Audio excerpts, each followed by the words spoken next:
Chapter 295. After mounting the horse, Wei Wei Bai pulled on the reins. Her eyes were sharp, and her momentum was like a rainbow as she urged the horse to rush to the side of the cliff. Everyone rushed over, shouting to beat and kill them, wanting to knock them off their horses. Wei Wei Bai didn't care, leaving her back to Enchanting. Enchanting wielded his curved long sword, parrying the countless arrows. Suddenly, an assassin on horseback caught up, the broadsword in his hand viciously chopping down at Wei Wei Bai. Enchanting's eyes narrowed. Without thinking, he threw the sword in his hand, piercing the assassin's heart. Now he even lost his weapon. And they were surrounded by the enemy. There was no way they could wait for help. Enchanting had lost too much blood. He dizzily rested his head on her shoulder. His hand held her waist, the two of them tightly pressed together. Soft and warm, like clouds and brocade. He didn't have this kind of thought for the little emperor when he was about to die. He was simply bewitched. Bai Wei, his tone was weak. Wei Wei Bai's eyes were incomparably focused. Her life was hanging on her shoulders. How could she pay attention to Enchanting's thoughts? She hummed in acknowledgement. I didn't think the two of us would die together in the end. Enchanting said softly. Wei Wei Bai finally heard what the man behind her said. Haven't you heard of a saying? Wei Wei Bai suddenly said in a loud voice. Enchanting opened his eyes. In front of him was the cliff. Across the cliff, there was a flat mountain road. Suddenly, Wei Wei Bai leaned over and clamped down on the horse's belly, her entire body in a diving position. With a neigh, the horse rushed over, jumped up, and jumped down the cliff. In the whistling wind. Wei Wei Bai's voice also drilled into his ears. A scourge lives for 1,000 years. How could you die so easily? As soon as these words fell, the horse unexpectedly leaped over the cliff and fell into the opposite path. At the same time, Wei Wei Bai heard the system's notification.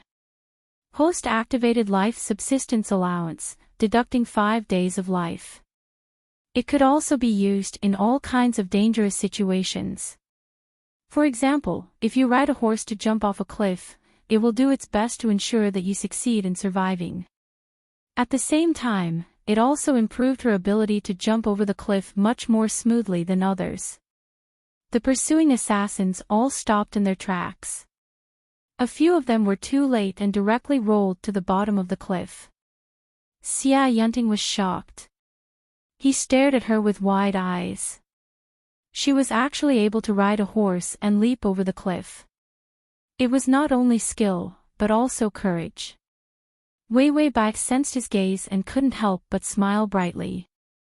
Then he patted his horse, bringing Enchanting along as he charged into the mountain road, disappearing into the dense forest.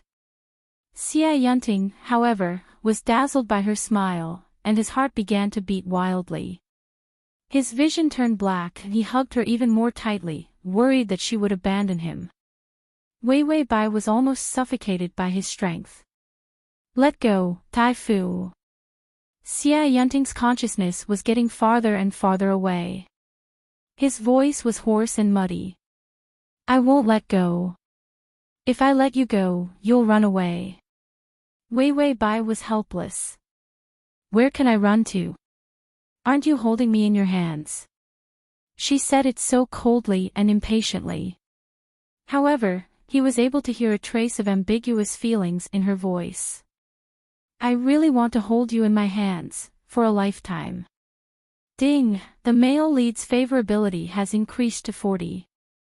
The male lead just had 3 seconds of imagining that you like him. This is the second time. There are 3 more side quests to fail. Wei Wei Bai fiercely turned around. She couldn't wait to kick Enchanting, this wretched man, off his horse. She was so fierce. He could still imagine that she liked him. How hungry and thirsty would that be? That's why old virgins are the most difficult to deal with. Crossing system, male god, come here. / crossing system, male god, come here / crossing system, male god, come here. Crossing system, male god, come here, crossing system, male god, come here, comma. Chapter 296. Xia Yunting's injury was not light. When he had a high fever, he only felt a pair of weak little hands, wiping his body. His wound was also carefully bandaged. After struggling to wake up several times, he vaguely saw the little emperor's shadow swaying beside him. Only then was he willing to close his eyes again. Because of the high fever, he had a lot of messy dreams. In his dream, his small body was kneeling in the ancestral hall. Those lowly servants from time to time took vines and whipped him a few times. Because he was the son of a concubine, the mistress didn't like him. If he acted smart, he would suffer all kinds of abuse. He lacked food and clothing, was not allowed to study, had to do manual labor, and was bullied by lowly servants. He even had a serious illness, dying. When the time came, he was thrown into the woodshed to die. At that time, he thought that no one in this world would save him. Those officials, emperors, immortals. They were all empty. He expected others to come and save him. In the end, he could only wait for death. If he didn't die, he would work hard to climb to the top, and trample all those who despised him under his feet. The dream was very complicated. He dreamed that he was the top scorer in the high school parade. He was very happy, but his heart was very calm. Not high enough, he didn't stand high enough. His heart was like an abyss. The greater the power, the more he desired. But even if he reached the highest position, he was still not satisfied. What was missing? Xia Yunting was at a loss. Suddenly, someone called him softly. He turned around and saw a petite but straight figure under a cluster of red plum blossoms. He walked over and saw that she was wearing a wedding dress, looking at him with a smile. Xia Yunting was stunned. She slowly took his hand. Tai Fu, Jin will marry you. Xia Yunting looked at her. It was the little emperor's face. But she was wearing a woman's wedding dress. There was no feeling of being neither fish nor fowl. Instead, it was incomparably stunning. Xia Yunting's voice trembled. Good. As soon as these words came out, his heart was suddenly satisfied. Ding, the male lead's favorability has increased to 45. This reminder woke up Bai Weiwei, who was dozing off to the side. She looked at the feverish Xia Yunting in bewilderment. How did the favorability rise again? The favorability rose so easily. It made her flustered. Xia Yunting couldn't be imagining that kind of nonsense again, right? Just thinking. The system reminded her again. Ding, the male lead dreamt that you like him. This is the third time. The remaining 2 times will be struck by lightning. Weiwei Bai, she couldn't care less about the heavens and the earth. Could she care less about what he dreamed of? This slagstem actually didn't find her pleasing to the eye and wanted to find an excuse to kill her. This day could not. Xia Yunting didn't know how long he slept. When he opened his eyes, he vaguely saw a figure lying next to him. He recalled that when he was in a daze, that pair of small hands had been gently comforting him. That was the little emperor's hand. He recognized it. Xia Yunting's heart. He didn't expect that she would take care of him day and night, and was so tired that she fell asleep beside him. He gently looked over. You've worked hard. Ding, the male lead's favorability has increased to 50. A large unshaven face came over, revealing large black and yellow teeth. He laughed and said, Gongzi woke up, it wasn't hard at all. Ding, the male lead's favorability has increased to 45. A gentle heart, a warm heart, and increased favorability. They were all scared back by this face. Full text //. Download. To facilitate the next reading, you can click at the bottom to record this reading. Chapter 297. Enchanting's breath was stuck in his chest, almost suffocating himself to death. He grabbed the man with the round face. Who are you? Emperor, where is the person who came with me? Did the little emperor run away? He began to panic. The round face trembled. Young master, I'm just a woodcutter. Your wife said you were attacked by bandits, so I took you in. Enchanting listened, but his mood was still tense. Wife? What wife?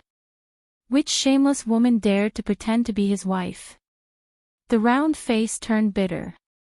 This young master couldn't have been scared silly by the bandits, even forgetting that he had a wife. Enchanting didn't have time to chat with this idiot. He pushed him away and staggered to his feet. The house was a thatched hut, simple and unsightly. Enchanting looked back and forth. No, the little emperor was gone. She abandoned him and ran away by herself. His heart seemed to have been dug out. He suddenly laughed coldly. Of course she would run. If the little emperor didn't run at this time, she would be a fool. If she was caught by him and returned to the palace, she could only wait for death. It was a matter of course, but Enchanting felt so uncomfortable that he wanted to vomit blood.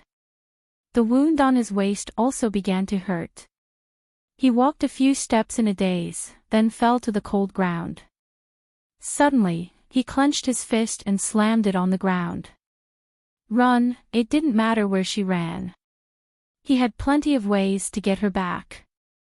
Suddenly, the curtain outside the door was lifted.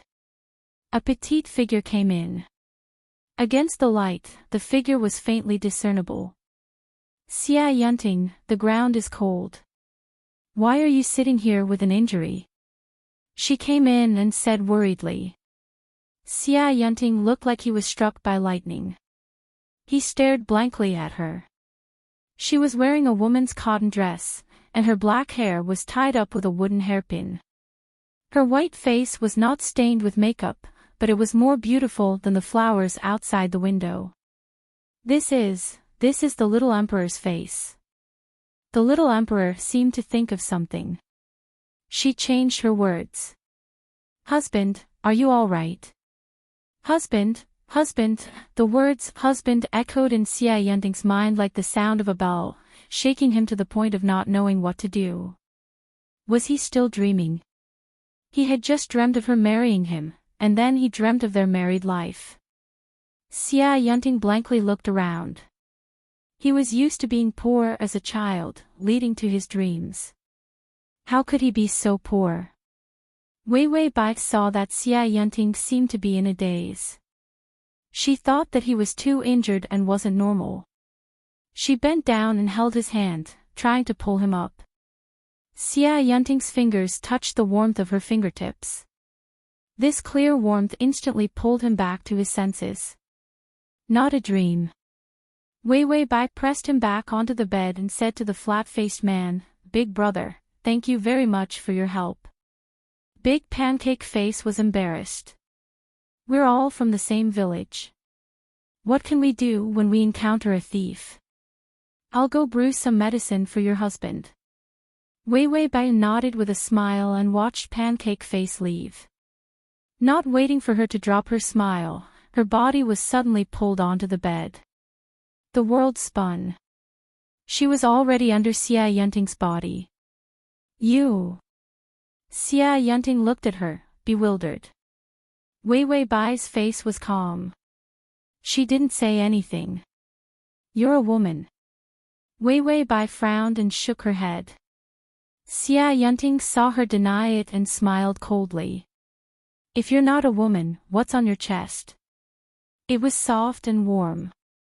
This was clearly a woman's. Oh, you mean this? Wei Wei Bai dug around her chest and pulled out 2 large white buns. Then she said helplessly, "There's no other way. Oh. There are people chasing us everywhere. 2 men are too big a target." I had to reluctantly pretend to be a woman. Xia Yunting stared blankly at the buns in her hand. Wei Wei Bai saw his greedy eyes and handed him the buns. "Hungry? Here, eat it." Xia Yunting. TTXT. Chapter 298. Xia Yunting looked at her. His eyes flashed with embarrassment, but more of it was annoyance, as well as a deeply hidden struggle. He had just seen her in women's clothing. He thought she had really come out of his dream. The little emperor had been the crown prince for so many years. How could she be a woman? In the palace environment, hiding a woman in men's clothing was impossible. Wei Wei Bai saw his sluggish face and felt that she couldn't hit him too hard. She got up from the bed and stuffed the steamed bun back. Xia Yunting saw her movements and his mouth twitched. Wei Wei Bai didn't care and walked out. She saw that the big brother had finished boiling the medicine. After thanking him, she came in with the medicine. Xia Yunting leaned on the bed, looking at her with deep eyes. Wei Wei Bai sat by the bed, stirred the medicine with a spoon, and then began to feed him the medicine. As she fed him the medicine, she said softly, "Right now, that prince uncle of mine is holding back his energy to hack us to death, so that he can smoothly take the throne." Xia Yunting listened to her words, but his mind had long been scattered.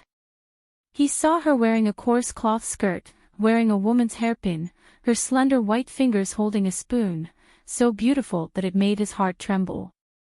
Wei Wei Bai put the medicine in his mouth. "So you have to get better quickly. Otherwise, when the pursuers arrive, we really can only die together." Xia Yunting didn't drink the medicine, but looked at her carefully. Wei Wei Bai maintained her feeding position, looking at him expressionlessly. After a long silence, Wei Wei Bai suddenly understood. She put the medicine in her mouth. She frowned at the bitterness. "Okay, it's not poisonous. Drink it quickly." Xia Yunting was really narrow-minded and suspicious. She had to test for poison when feeding him medicine. Xia Yunting's lips tightened. He hesitated, then said, "Why do you want to save me?" Wei Wei Bai's lips and tongue were still bitter. She said impatiently, "You think I want to? Zhao Wang isn't even as good as my useless father. He is cruel and ruthless. If Zhao Wang gets the throne, the people will be tortured by him into rebellion." Xia Yunting couldn't help but say, "I'm also rebelling." Wei Wei Bai snorted. "How can you be the same? Your rebellion didn't touch the people. If Zhao Wang rebelled, he would probably slaughter all the way." The little emperor's evaluation of him had always been so high. Bai Weiwei sighed softly and looked up at him, her eyes focused and serious. "Xia Yunting, between you and King Zhao, I choose you to be emperor." Xia Yunting's expression complicated. He hesitated for a moment before asking, "What about you?" Wei Wei Bai looked at him like an idiot. "Me? Although I keep saying that I'll come and go, because I've been keeping a low profile, I haven't left any useful people behind in these 10 years, and I don't have any military power. When you attacked the palace, I had already failed. Without soldiers or authority, what could she use to fight Xia Yunting?" Xia Yunting was the man who held most of the country's military power in his hands. When Bai Weiwei thought of this, she rudely put the medicine bowl to his mouth. "Hurry up and drink the medicine, B.A. If it weren't for the fact that you still have the people in your heart and can be a good emperor, I wouldn't have saved you like this." Xia Yunting listened to her. Clearly, it was what he liked to hear. But his mood was rotten. She saved him just to resist Zhao Wang. Just because he was more suitable to be emperor than Zhao Wang. He knew that his state of mind was not normal, but the little emperor was still like a wild crane, completely unaffected by him. He clenched his fists, depressed. After drinking the medicine, Xia Yunting lay on the bed. The woodcutter went to collect firewood. They were the only ones left in the hut. Wei Wei Bai looked out the window, bored. The sun was setting, casting a halo on her pure white face. Xia Yunting narrowed his eyes at her. His mood was complicated, but he didn't show it on his face. He suddenly said in a cold voice, "I have always been a man of revenge, a man of gratitude. You saved me this time, so I can spare your life." Chapter 299. When Wei Wei Bai heard this, her eyes moved from outside the window to his side. Her eyes were clear and clear. "Spare my life. Do you want me to write an imperial edict to give you the throne, then demote me to a commoner and drive me out of the palace?" When Xia Yunting heard that she wanted to leave the palace, he couldn't suppress his ruthlessness. "Leave the palace, where are you going?" Wei Wei Bai innocently said, "Didn't you say you would spare my life? Could it be that after I abdicate, I can still be the retired emperor?" Of course, this was impossible. Her identity was already doomed. She would not have a good end. If he was the emperor, she would be the previous emperor. Not dying was a blessing, how could she be the retired emperor? Xia Yunting also thought of this, so he was silent for a moment. He hesitated for a moment, then said softly, "You can change your identity and continue to stay in the palace. You don't know how difficult life is outside. You are used to living a life of luxury, you can't stand the life of a commoner." Wei Wei Bai was puzzled. Continue to live in the palace, change my identity, a eunuch? Xia Yunting was angry. Who would dare use this identity to humiliate you? Wei Wei Bai teased, "Could it be that I can be your concubine? Otherwise, how could I have a proper identity in the harem?" When these words came out, Xia Yunting's pupils constricted. He wanted to say something, but facing her open eyes, he didn't dare to say a word. They were both men, and he was her enemy. His heart was full of dirty and shameless thoughts, how could he dare to say it to her? The two were silent for a moment. Xia Yunting's mind was heavy, but he heard Wei Wei Bai sigh. "Your wound is too heavy. If the pursuers come, I don't think I can carry you." Xia Yunting looked at her slender figure, thin arms and legs. It really would be difficult to carry him. He took out a signal firework and handed it to Wei Wei Bai. "Use this to send a signal. My people will see it and come to the rescue." Wei Wei Bai took it and nodded. "This is a good thing." Then she walked to the window with a signal flare in her hand, but she didn't light it. Instead, she looked at him calmly. Xia Yunting became vigilant. Then he heard the little emperor's soft voice, "Grand Tutor, you said that I saved you this time. I wonder if I can ask you for a favor." Xia Yunting's heart tightened and his eyes turned cold. "What do you want?" Wei Wei Bai smiled and looked at the sky outside the window. "Why don't I just die here?" Xia Yunting couldn't bear to hear her talk about death. He angrily rebuked, "Nonsense." Wei Wei Bai shook her head, looking tired. "Grand Tutor, when you go back, you can directly ascend the throne. King Zhao definitely won't be able to defeat you. I also don't want to fight with you for the throne, so you found a reason to say that I died in this war and let me sneak away secretly. From then on, I have no status and can't fight with you for anything." Xia Yunting fiercely interrupted her. "Where are you going?" Wei Wei Bai put her hands behind her back, leisurely. She gave him a gentle smile. "This world is so big, I can go anywhere." Xia Yunting's voice trembled. "You can't come to my side." Wei Wei Bai looked at him doubtfully. "I thought Grand Tutor wanted me to die early." Xia Yunting bit his lip, the churning thoughts in his heart turned into the roar of a beast. She wanted to leave, she wanted to leave. This thought was almost like 1,000 cuts, making him unable to suppress the pain. Enchanting said word by word, "If I don't agree, you won't light the fireworks, but just run away." Wei Bai's eyes brightened. "You know me," but she suddenly turned around and lit the fireworks. Enchanting was stunned. Wei Bai turned back, a sly smile on her face. "Although threatening you is a good method, I still choose to believe you." "Believe him. You will let me go, Enchanting." Enchanting only felt that these words were like a knife, cutting through his last bit of reason and chopping it to pieces. He heard himself calmly say, "I do have a debt of gratitude." But to her, he wanted to bite the hand that fed him. Let her go, dream on. Ding, the male lead's favorability has increased to 50//.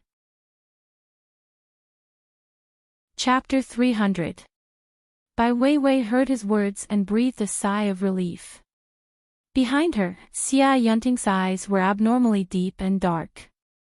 After the woodman finished gathering firewood, he went to sell it again. This was a desolate mountain range, and it took several hours to come and go. And that signal was probably because it was too far away. Those rescuers didn't know if it was too late or if they didn't see it, so for a moment, only Enchanting and Wei Bai were left looking at each other in dismay. Wei Bai suddenly said, "I'm hungry." Enchanting looked around. "There's only dry food." Dry food, in fact, was just a few pieces of flatbread that were hard enough to be used as rocks. Wei Bai looked at those things, and with an expression of facing death, she took a bite of the flatbread. Her teeth almost broke. She covered her mouth, tears about to burst out. Enchanting saw her like this and tightly pursed his lips, trying not to let his ridicule be too obvious. He lightly coughed twice. "You support me, go to the kitchen and see what's there." Although it was called a kitchen, it was actually just a simple area outside the thatched hut surrounded by a few broken walls. The things inside were pitifully little. A handful of wild vegetables, a few pieces of bacon, some pheasants from hunting, and some rice. This was probably the woodman's meal for several days. Enchanting clutched his waist, his legs weak. He sat on a chair in the kitchen and began to slowly wash the rice and vegetables. Injured, he could still cook. Wei Bai obediently crouched next to him, looking at him with a face of worship. Worthy of being the target of the attack, simply unreasonably strong, unscientific, and not letting people live. Because of his injury, all of his movements were slowed down. He hadn't cooked for many years, but when he was a child, cooking was not fun for him. It was survival. So even if he hadn't cooked for many years, Enchanting never lost his cooking skills. He finished cooking the rice and the soup, then turned back to see the little emperor sitting by the door. She was still wearing the woman's dress, and because her long hair was not in place, a few strands of hair fell on her snow-white face. There was no defense in her eyes, nor was there any attack. Instead, she looked at him with a clear and focused gaze. Even when he had succeeded in forcing her to abdicate, she had never looked at him like that. In the end, she was actually looking forward to cooking. Enchanting couldn't say what he was feeling in the end, but under those dark thoughts, for some reason, there was a hint of gentleness. They really looked like an ordinary couple. This thought shocked him, and he lowered his head in embarrassment. But he heard the little emperor's soft voice. "Enchanting, is the meal ready?" Enchanting didn't know why he blurted out, "Call me husband." The system was shocked. How thick-skinned. Could it be that the host would sell itself for a meal? What a dream. Just as he was thinking this, he heard his cold and elegant host calmly say, "Hubby." Wei Bai felt that Enchanting's cooking was really good. It was such an ordinary thing, but he had a cheat aura when he did it. She couldn't help but exclaim, "I didn't expect your culinary skills to be so good. Where did you learn it?" Enchanting expressionlessly lay back on the bed. He held the bowl. Because of the pain from his wound, he didn't eat much. He heard the little emperor's question and was silent for a moment. Then he said, "Self-taught." Wei Wei Bai exclaimed, "You're really talented. You're good at whatever you learn." Enchanting's heart was stirred again. How could there be someone who could be so natural and unconsciously provoke others? Chapter 301. Enchanting tried to ignore his wildly beating heart, then coldly said, "If I let you go this time, what are you going to do?" Wei Wei Bai buried herself in her food, vaguely saying, "I plan to go to Jiangnan. The Jiangnan in the ancient poem is particularly beautiful." Enchanting heard her unrealistic words and sneered, "What about travel expenses? What about travel permits? What about your identification? Also, with your appearance, you won't be able to walk 2 steps before being robbed." Wei Wei Bai froze, seriously frowning in thought. Enchanting stepped up to attack her. "You see, you can't even cook, you can't eat hard things, you're used to a life of luxury, do you think you can still eat plain tea?" Wei Wei Bai frowned. "The outside world is very scary, it's better to go back to the palace. Even if I become emperor, I won't kill you." Wei Wei Bai seemed to be moved, "But what can I do in the palace?" "Enchanting, you don't have to do anything, I'll just raise you."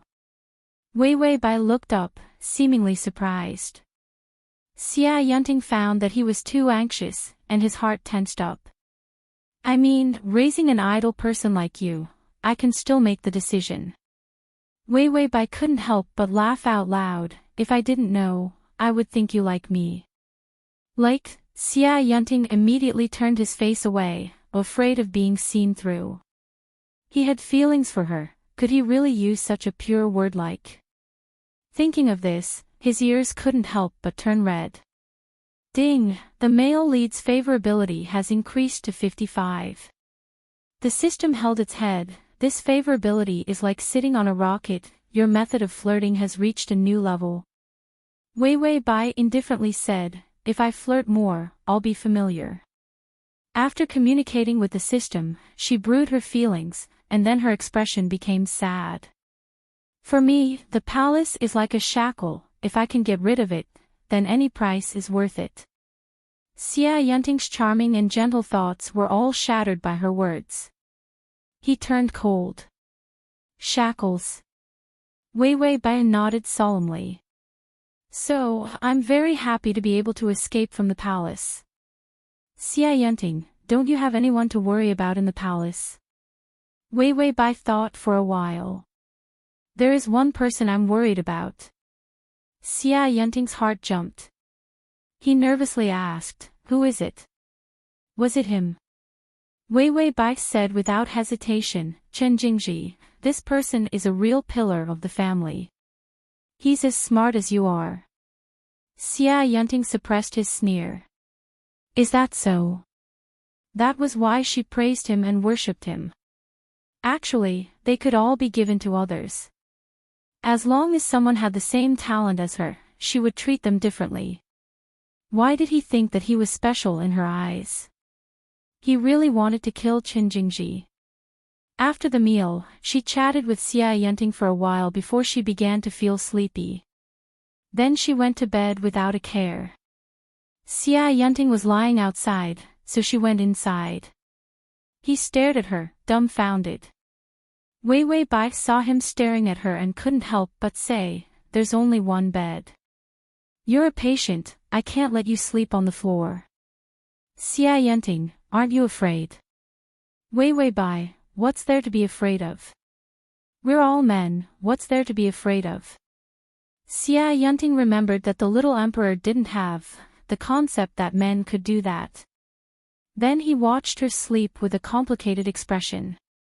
Late at night, people's hearts began to be confused. Xia Yunting listened to the breathing of the person next to him, up and down, like the changes in his body. His mouth was dry, and the pain of his wound couldn't stop his imagination from running wild.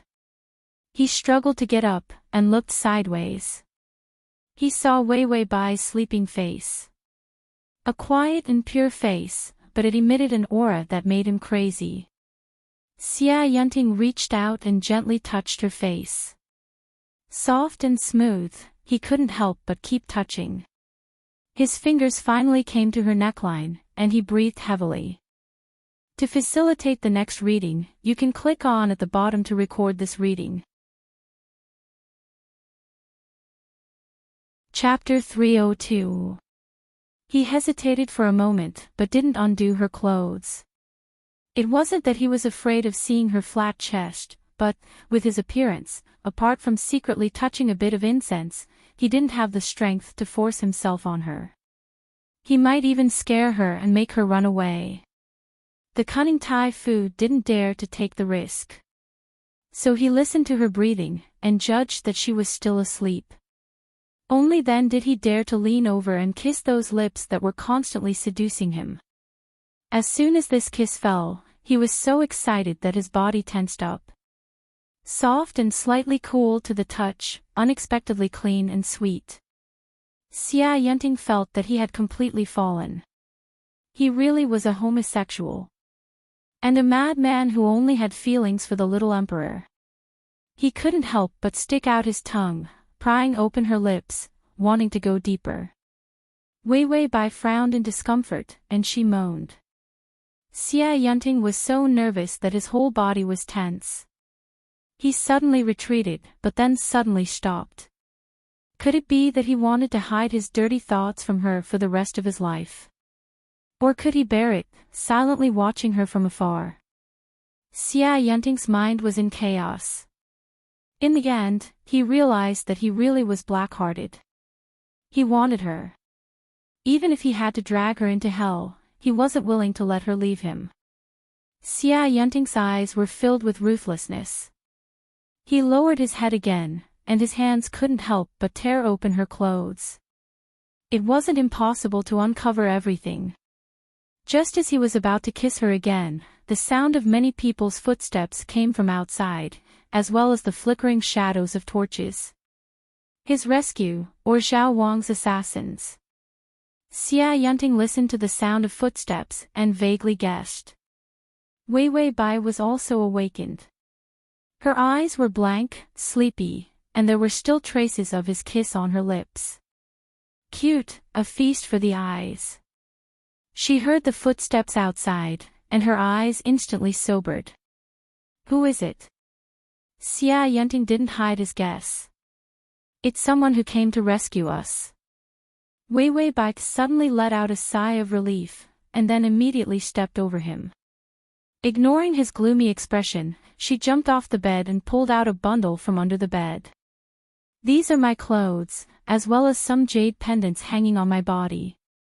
I've also taken the things hanging on your body. Also, can you lend me your money pouch? Wei Wei Bai flung her bag and prepared to run away. Then I'm leaving, Xia Yunting. Xia Yunting's fingers gripped the edge of the bed. You really won't consider staying? Wei Wei Bai smiled easily. No need. I really don't want to be a puppet emperor, and I don't want to be a caged bird. You promise to let me go. Xia Yunting listened as the rescuers got closer and closer. He tried to stay calm and delay her departure. Why don't I give you more money and guards when you're saved? Then I'll send you out of the palace. Wei Wei Bai hesitated for a moment. Just when he thought that the little emperor had been convinced by him. Wei Wei Bai suddenly opened the door and saw many torches in the distance. Forget it, let's just part ways like this. Xia Yunting only felt that her careless attitude made his blood flow in reverse. He said coldly and calmly, come here. You haven't been out before. I'll tell you something you should pay attention to when you go out. Wei Wei Bai turned her head, her eyes filled with pure trust. I didn't expect Tai Fu to be such a warm-hearted person. She smiled and walked to the bed. Xia Yunting also smiled. He suddenly reached out and grabbed her arm. Such a terrifying strength, as if it was cast from iron. Wei Wei Bai's face changed. What are you doing, Tai Fu? Xia Yunting's smile, under the light, looked so sinister and crazy. I want to ask the Emperor to return to the palace. Wei Wei Bai finally couldn't help but get angry. You promised me to let me go. The door was already knocked open. Sure enough, it was the rescuers. The guards fell to their knees. In Xia Yunting's eyes, there was only the little Emperor's panicked face. He suddenly pushed. He pushed her to the ground. Then he looked down at her. I'll let you go unless I die. His voice was filled with a ferocious determination to win. Ding, the male lead's favorability has increased to 60. Slash.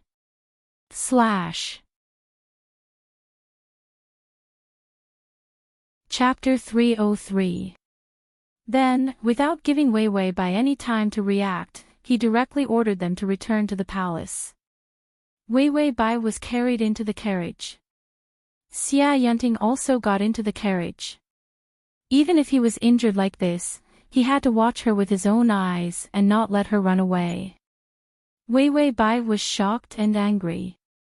She leaned against the side of the carriage, not leaning against him. Xia Yunting saw that her eyes were full of anger, without the slightest bit of gentleness from before. His face also became gloomy. The carriage rushed forward. When the sky was a little brighter, they saw the palace gates. Xia Yunting looked at her and found that her face was pale, her fingers tightly gripping her clothes. As soon as they entered the palace gates, it was no longer up to her. Was that why she was so panicked? Wei Wei Bai noticed his gaze and finally couldn't help it. Her voice carried a trace of pleading. Xia Yunting, I can immediately write an edict to abdicate. It's not too late for you to let me go now. If you take me back, you'll have to wait for me to die before you can succeed. If I run now, you can directly succeed. As soon as Xia Yunting heard her words, the evil fire in his heart couldn't help but rise. Enough. The Emperor will live for 100 years. Even if you want to die, I have many ways to extend your life. Wei Wei Bai was puzzled. She said, my life is not good for you. Xia Yunting's eyes were burning with irritation. His handsome face, in the dark of the carriage, had a ghostly chill. The Emperor naturally has benefits. This subject hasn't enjoyed it yet. How can I let you go? Wei Wei Bai inexplicably shouted, what benefits can I have? You are a heinous minister who forced the abdication of the throne. Besides being the Emperor, do you have any other path? If the minister didn't go up a level and was counterattacked by the puppet emperor, his family would be confiscated and exterminated. She was very angry, but his attention was attracted by her angry and captivating face, those moist eyes, and slightly opened lips. From the day he saw the little emperor, she had a terrible attraction to him. Xia Yunting unhurriedly said, the emperor is so worried about this official's life. Is it because he likes this official? These words were clearly said as if nothing had happened, but it sounded as if something had happened. So much so that Xia Yunting almost convinced himself that the little emperor liked him. Otherwise, why would they care so much about whether he could become the emperor or not? This thought flashed through his mind. Wei Wei Bai heard the system's reminder. Countdown to the 5 thunder bombardment of heavens. You will be blasted into smithereens with one more use. I bid farewell to the host in advance. Have a safe trip. Take care of yourself, my ass. Who wants to leave? Xia Yunting, no one had ever loved him since he was a child. Every day he fantasized about other people loving him. She had already pledged her life to him, and he still thought she liked him. How shameless was that? Wei Wei Bai's face turned pale. This was not an act, it was real. This was the first time he felt such a sense of crisis. If she was struck by lightning before she could finish raising her favorable impression points, she wouldn't be able to die in peace. Wei Wei Bai's expression immediately changed. She held on to the carriage with a shocked expression. Tai Fu, are you kidding me? Like you? We are all men. How can you say that you like me? Xia Yunting's heart sank. The little emperor was very averse to male love. Just as he thought this, he saw her face full of disgust and her eyes full of disgust. Tai Fu, even if you want to joke, don't make such a low-level, shameless, and disgusting joke. What I hate most in my life is two men together. Just thinking about that picture makes me unable to eat for 3 days and unable to sleep for 10 days. It's too disgusting. // Chapter 304. These words were spoken quickly and urgently. It was as if even getting involved in this topic was like getting involved in something dirty. Xia Yunting only felt that his heart was being stabbed by her words again and again, dripping with blood. She felt disgusted. She was not ashamed of this feeling. Xia Yunting suddenly felt that he was very ridiculous.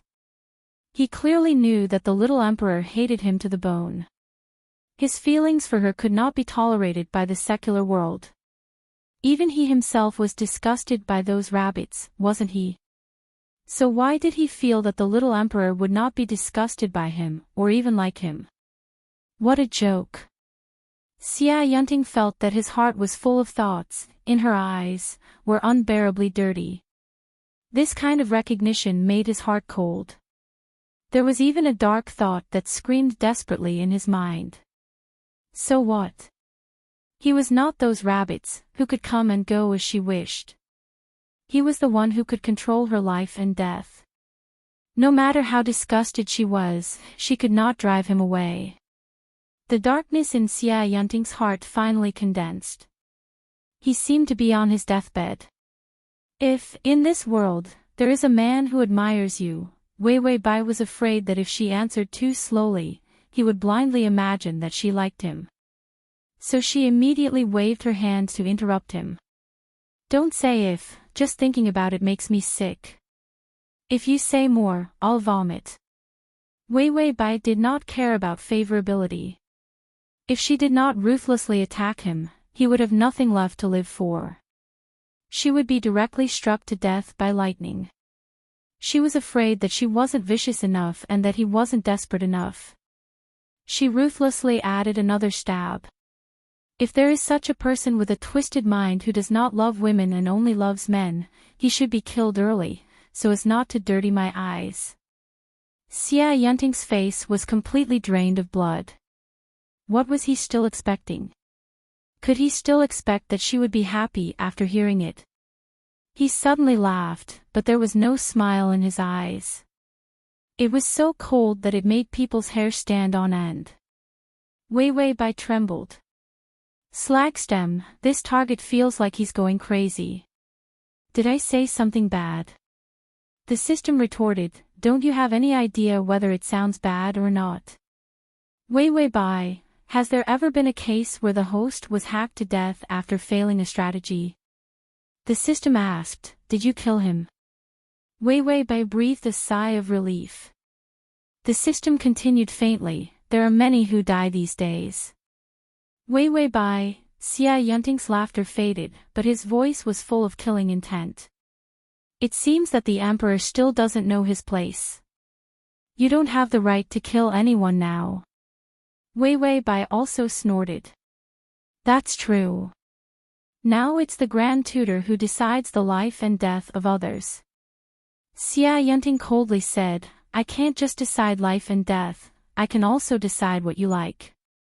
After saying this, he closed his eyes in silence. As for the wound on his waist, because he was too angry, it had already reopened, and blood slowly seeped into his clothes. Wei Wei Bai saw it and asked, Grand Tutor, did your wound open? Xia Yunting's eyes widened in anger. If the emperor is so disgusted with this subject, then shut up and don't speak. On one hand, she said disgusted, but on the other hand, she was concerned about him. She was like this, did she want to torment him to death? Wei Wei Bai coldly said, when was I disgusted with you? I'm disgusted with those filthy people who like men. Who cares about you? I'm afraid that if you die, I won't be able to live. Xia Yunting's people were all around. If he died, how could she get away with it? Xia Yunting sneered, you'll soon be disgusted. Slash button at the bottom to record this reading. Chapter 305. The carriage finally arrived at the palace. The palace gates opened and the carriage smoothly entered. Xia Yunting's wound was a bit heavy, so a group of imperial physicians rushed to treat him. Wei Wei Bai returned to her own leaky palace. Gao Jixiang was so excited that she cried and laughed. After comforting this crazy person, she tiredly went to take a bath. While taking a bath, 2 buns fell out. She silently threw them away, they definitely didn't taste good. Her dress was also taken off, and her chest was tightly bound by long strips of cloth. Wei Wei Bai said that even if it wasn't tied up, it would still be like an airport runway. The original owner had been tied up for several years, there was no room for development, so how could it be big? She untied it, and sure enough, it was too small to hold. Wei Wei Bai cried, Slagstem, this is the first time I've been so flat. System, have you ever been flat? Isn't it the same? Wei Wei Bai, how is it the same? Although my real body isn't very big, it still has weight. System, the difference between a poached egg and a boiled egg is the egg. If you complain again, I'll give you 2 durians. Wei Wei Bai silently turned the poached egg into a pan. Forget it, if it's too big, it'll be uncomfortable to tie it up like this. After taking a bath and eating, Wei Wei Bai was just about to lie down on the bed to rest. In the palace that had been empty for thousands of years, a group of people suddenly rushed in. Wei Wei Bai suddenly woke up, but found that it was one of Xia Yunting's trusted eunuchs. The eunuch smiled politely, Emperor, Tai Tua told me to invite you. Wei Wei Bai, it's so late, Shen is tired. The eunuch nodded, his smile unchanged, Emperor is tired, come, bring the sedan chair. Wei Wei Bai didn't have time to protest before she was carried onto the sedan chair. Fortunately, she was vigilant, and even when she slept, she tied up her chest and wore clothes. So no one saw anything. When she arrived at Xia Yunting's residence, she was invited in.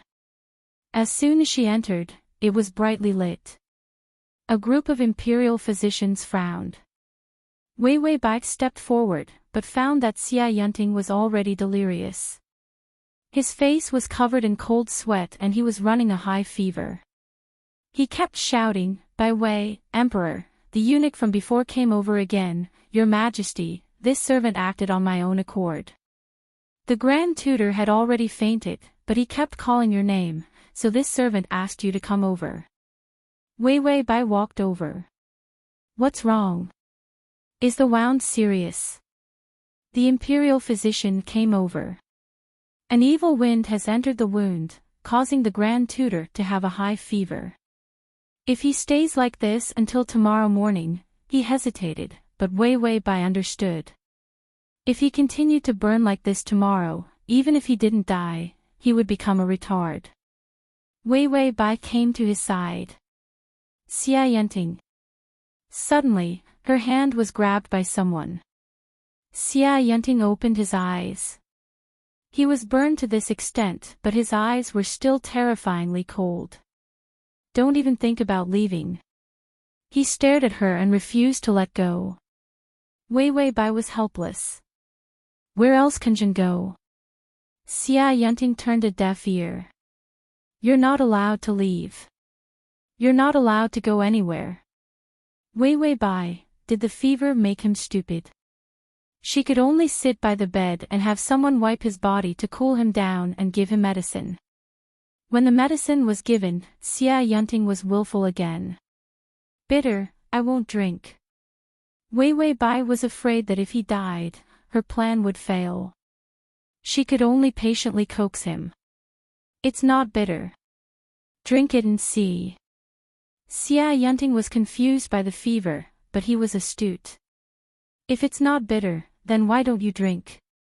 Wei Bai, I'm not sick, I don't need to drink. Xia Yunting, I'm not sick either.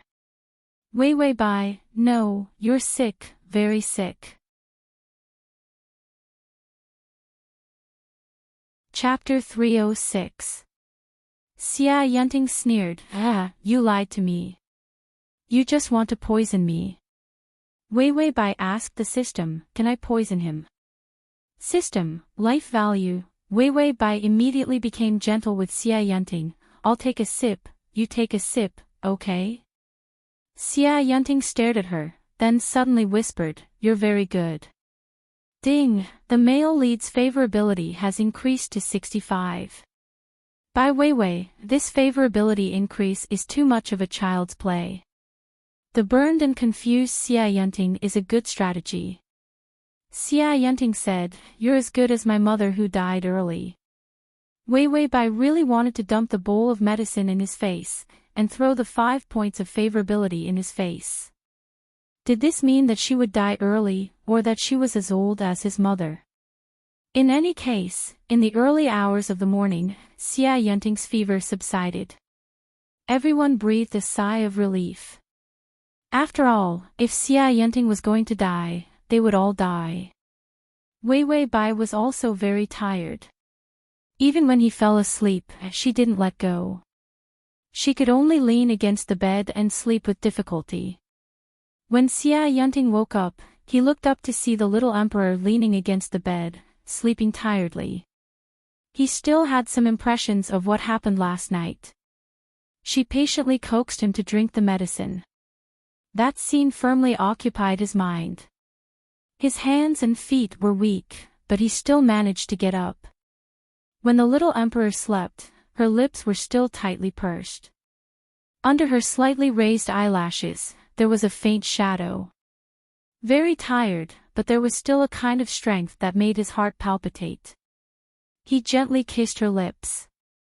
As soon as he touched her, he felt that she was going to wake up. He almost had a violent idea of letting her discover his filthy thoughts in this way. But his mind recalled last night, the way she guarded him.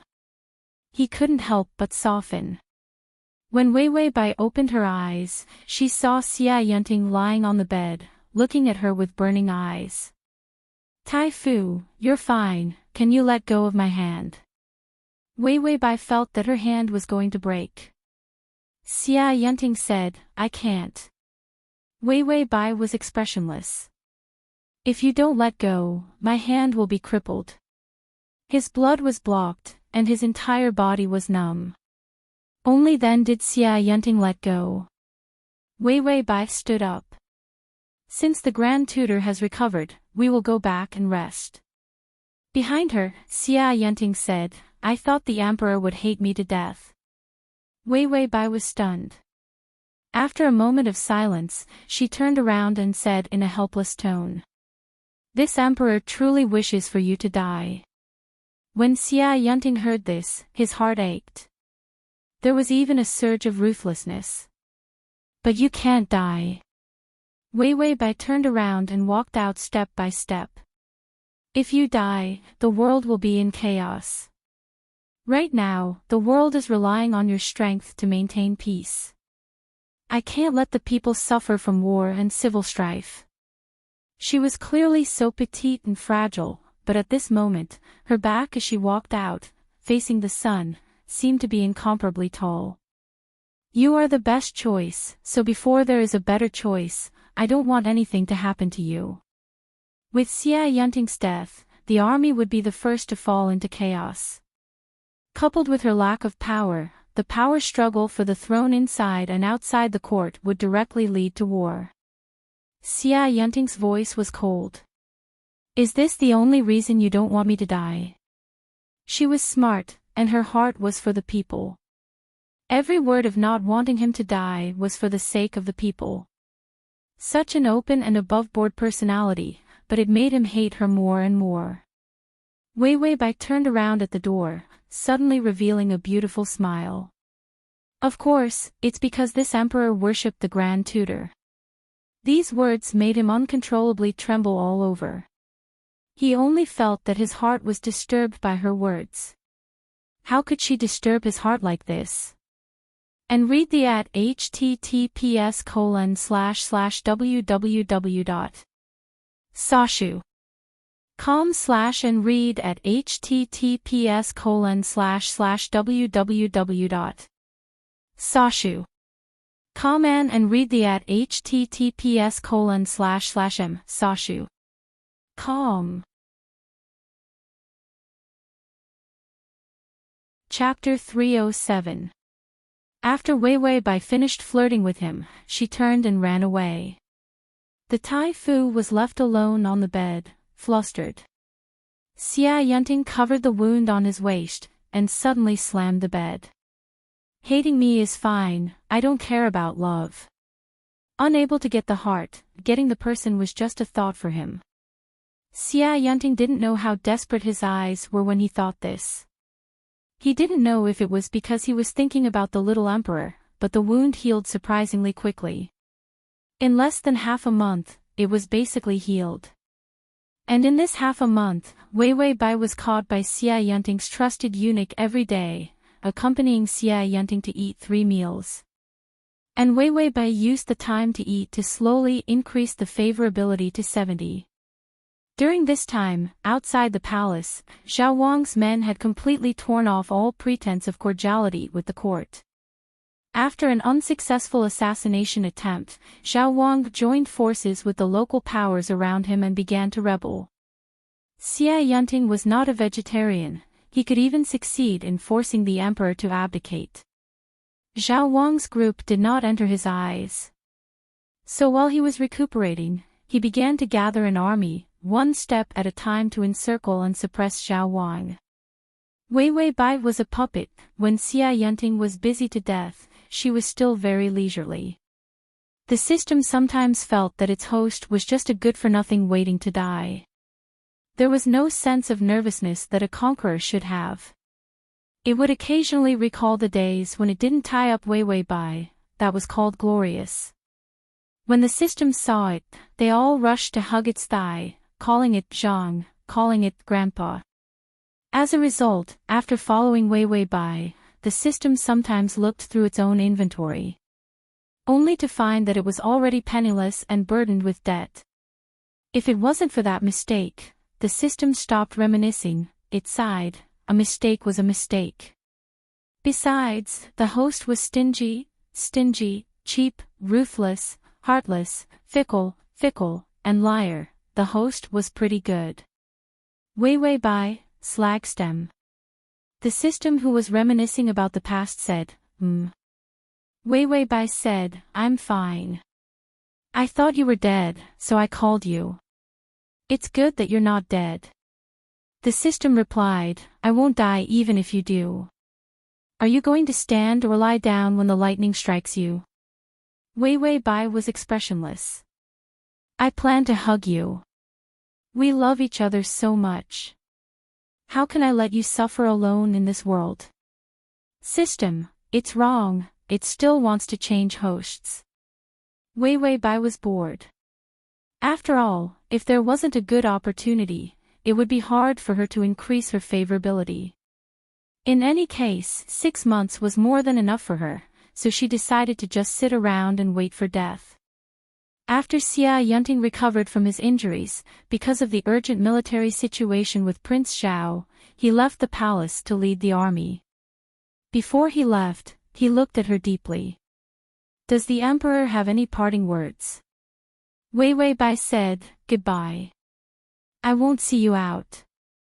Xia Yunting, he was silent for a while, then looked at her with dark eyes and said, "The Emperor should pray that this official comes back later, because this official can't wait any longer." After he finished speaking, he rode out of the palace to lead the army. It was said that in less than 10 days, Prince Xiao was beaten into retreat. Wei Weibai felt it was a pity that she couldn't follow him. Otherwise, he would be stabbed a few more times. Without her by his side, she wouldn't be able to increase his favorability. "Master, it's time to rest." Gao Jixiang brought water over and helped Wei Weibai wash her hands and wipe her face. Wei Weibai, who had just finished eating, nodded. "How's the Grand Tutor?" Gao Jixiang said, "Didn't the Grand Tutor send a letter to Master?" Wei Weibai said, "I'm too lazy to read it." She was now afraid of that crazy Enchanting. She was afraid that if she was more attentive, he would misunderstand it as liking him. If he misunderstood her again, she would be electrocuted to pieces. So she acted as cold as she could. Increasing favorability, there was no one else who could do such a terrible thing. Gao Jixiang thought of Wei Weibai's situation and knew how much she hated that thief Xia. He said, "Prince Xiao is retreating in defeat. With Enchanting here, he will soon be defeated." // Chapter 308. Enchanting had easily succeeded in forcing the emperor to abdicate. Defeating Zhao Wang wasn't a difficult matter. Wei Weibai didn't care about this. After all, as long as Enchanting didn't die, it was enough. She carelessly said, "Then I'm going to rest." Wei Weibai went to bed and obediently covered herself with a quilt to sleep. A person needed to have a good spirit to have energy to work. Enchanting should be back soon. How should she perform to gain favorability without making him misunderstand that she liked him? She would beat him into a masochist. She would slap him and gain favorability. It would definitely be very cool. Wei Weibai smiled as she fell asleep. Halfway through her sleep, she was awakened by the thunder and lightning outside.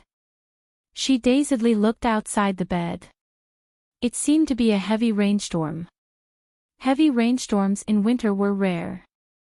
She yawned and closed her eyes to continue sleeping. As a result, the door creaked open. The smell of blood mixed with the cold wind rushed in. Wei Weibai shivered and suddenly woke up. Gao Jixiang, who was on night watch, was gone. The palace was empty, and at the door came the sound of unhurried footsteps. "Wei Weibai, Slagstem, is there a ghost?" This atmosphere was like the scene of a ghost movie. The system faintly played a desolate and ghostly arrow. It said, at the door stood a woman in white with long hair. Her mouth split to the back of her head, her eyes hanging half out of their sockets. Covered in blood, step by step, she walked in from the door. Wei Weibai was frightened. She immediately pulled the quilt over her head. Don't come here." She was most afraid of ghosts. The footsteps paused, then suddenly accelerated. In the blink of an eye, a tall figure had appeared by the bed. It seems that the emperor really didn't want this official to come back. The person outside the bed still had the cold harshness of returning from the battlefield. When Wei Weibai heard this, she looked up and saw Enchanting wearing armor. The armor was stained with blood. His handsome face in the flickering candlelight had a cold and austere air. This man had rushed here from the battlefield. He smiled coldly. Perhaps the emperor wishes for this subject to die on the battlefield. When Wei Weibai saw that it was not a ghost, she heaved a sigh of relief and said, "The imperial court still relies on Grand Tutor. Of course, we hope that Grand Tutor can win." Enchanting had just seen the letters casually tossed aside on her desk. Not a single one was opened. When he was on the battlefield, his days and nights were about to be torn in half by longing. However, the little emperor did not give him the slightest bit of hope. Not a single one of his letters was answered. Finally, the battle situation was stabilized. He rushed over in the middle of the night and didn't even have time to change his clothes. In the end, it was just his wishful thinking. The little emperor slept and ate well, not caring about him at all. Enchanting felt that he had always been demanding. He was demanding the world, and he was one step away from success. But he didn't dare to take this step. Because compared to the world, what he wanted more was, it was her. Enchanting's eyes darkened as he began to undo his armor. Wei Bai looked at him, puzzled. Does Grand Tutor need someone to come and serve you? Enchanting's voice was hoarse. No, it's a beautiful day. It's also a beautiful thing for us monarchs and ministers to talk through the night. Beautiful day. Thunder and lightning rumbled outside, and heavy rain poured down. Flowers waned and the moon hid. Enchanting took off his armor, revealing the clothes inside. But he didn't stop, continuing to take off his outer clothes. Wei Bai frowned. Do you need someone to bring you clothes? Our clothes are not suitable for Grand Tutor. // Chapter 309.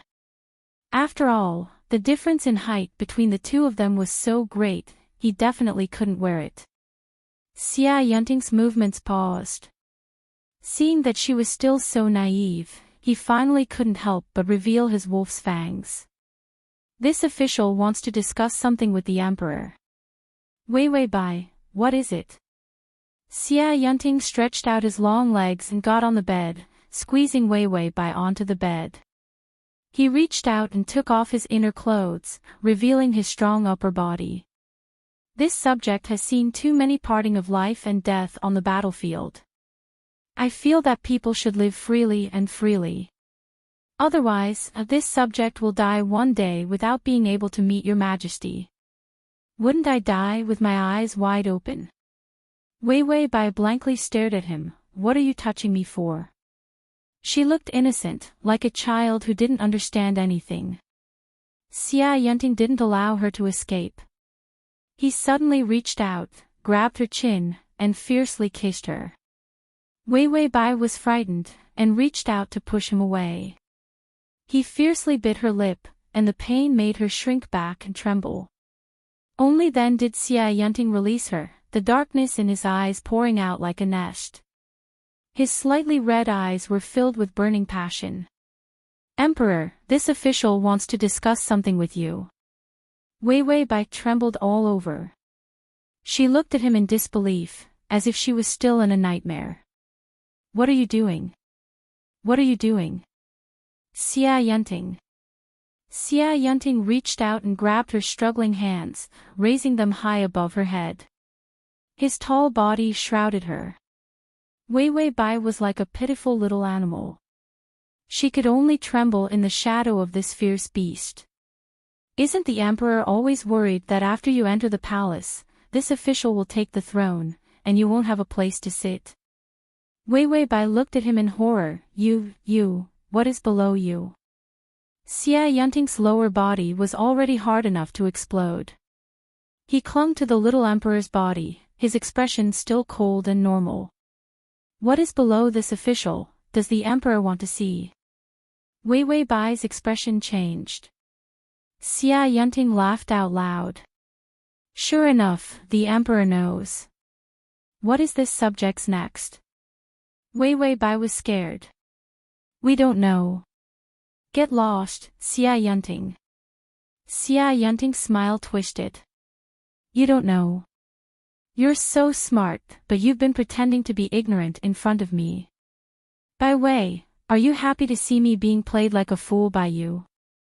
Wei Bai clenched her teeth. Enchanting, get the hell out of here, and I won't bother about your disobedience tonight. Enchanting completely ignored her. You've always known how I feel about you. Not only do I want your position, but I also want you. Thunder and lightning rumbled in the light of thunder and lightning. Wei Wei Bai's face was frighteningly pale. Xia Yunting lowered his head and approached her. Emperor, this minister will let you sit on the throne, okay? Wei Wei Bai's eyes trembled. Xia Yunting's lips were almost touching hers, and his breath was overwhelming. A subject is still a subject, and a monarch is still a monarch. As long as I'm here, you'll be the emperor for one day. This temptation was simply irresistible. Wei Wei Bai suddenly laughed bitterly. Xia Yunting, you're a madman. Yes, I always knew that you had those dirty thoughts about me. Although he had long guessed, hearing her say it out loud. Xia Yunting still felt his heart hurt. The little emperor's cleverness was not that of an innocent fool. So he barely concealed his dirty thoughts, and she must have long seen them. And after seeing them, she pretended not to know, but in her heart, she was disgusted. Wei Wei Bai coldly snorted. You get lost. At worst, I won't be the emperor anymore. I said, what I hate the most are men who like gay men. As soon as she finished speaking, Xia Yunting's hand couldn't help but pinch. Wei Wei Bai only felt that her hands were about to be broken by him. The next moment, her lips were captured. His lips were cold, but with a fiery attack. Chapter 310. You can search Transmigration System, Male God, come to Sashu. Com in Baidu to find the. Wei Wei Bai didn't have time to react. Her teeth were pried open, and his tongue entered her lips, twisting and turning. She whimpered and struggled, but her feet were firmly pressed down. There was no room to escape. Xia Yunting had always been sneakily tasting her. When did he taste her so unscrupulously? Her taste, compared to the taste of his dreams, was much better. Wei Wei Bai felt like she was going to die. Not die by the sun, but by a kiss. Xia Yunting pressed down on her, squeezing out the last of the air in her chest. Her face was pale, her expression tight, and her eyes filled with a desperate struggle. Suffocating, the lack of oxygen was painful. Xia Yunting misunderstood her expression. Being treated like this by him, she was in so much pain. His movements stiffened. Wei Wei Bai pushed him away with all her might, finally letting his lips leave. Xia Yunting, stop for us. She looked at him with misty eyes. Her tied-up hair was messy, and her body trembled with fear. Xia Yunting felt like his soul was being taken away by her. She struggled and trembled under him. Every time she rubbed against him, it made him go crazy. How could someone be so delicate and cute, yet be able to completely seduce the beast in his heart? Ding, the male lead's favorability has increased to 75. Wei Wei Bai, this can also increase favorability. Men really are animals that think with the lower half of their body. Xia Yunting's fingers rubbed against her lips, his voice dark and sexy. Emperor, the night is long. This minister is afraid that you will be too lonely, so I can only sacrifice myself to accompany you. Bai Wei Wei, I've seen a lot of brazen and shameless people, but not as shameless as Tai Fu. As if seeing the humiliation in her eyes, he laughed in a low voice. His fingers pulled open her tightly clasped collar, revealing her snow-white neck. Wei Wei Bai's pupils constricted. Get out of my way, you filthy traitor. Filthy, Xia Yunting's eyes deepened, and his movements paused. Wei Wei Bai felt as if she had found a life-saving straw. She angrily and humiliatingly scolded him, who do you think you are? You're a renegade hated by the heavens. What right do you have to touch me? You're just a wild dog thief who thinks you're on equal footing with me. Get the hell out of here. How dare you use the idea of a gay man on me? Aren't you afraid of being struck by lightning? Just as he finished speaking, there was another rumbling sound outside the door. The lightning illuminated Xia Yanting's face, pale as a ghost. Xia Yanting's smile twisted. It seems that the Emperor still doesn't know his place. I am a proud and arrogant renegade, and you are the renegade's spoils of war. As he spoke, he unhesitatingly tore open her outer garment, revealing her inner garment. His fingers pinched her delicate body through her clothes. She was truly a pampered jade. This feeling was even warmer and more beautiful than flowers. She was really afraid that he would crush her if he used too much strength. How could a boy be so gentle? The tyranny in his heart was drawn out. Wei Wei Bai let out a sharp gasp. She couldn't bear the strength of his fingers, her eyes filled with tears. Xia Yanting's eyes darkened, condensing into ferocious desire. He gently smiled, his fingers slowly moving down.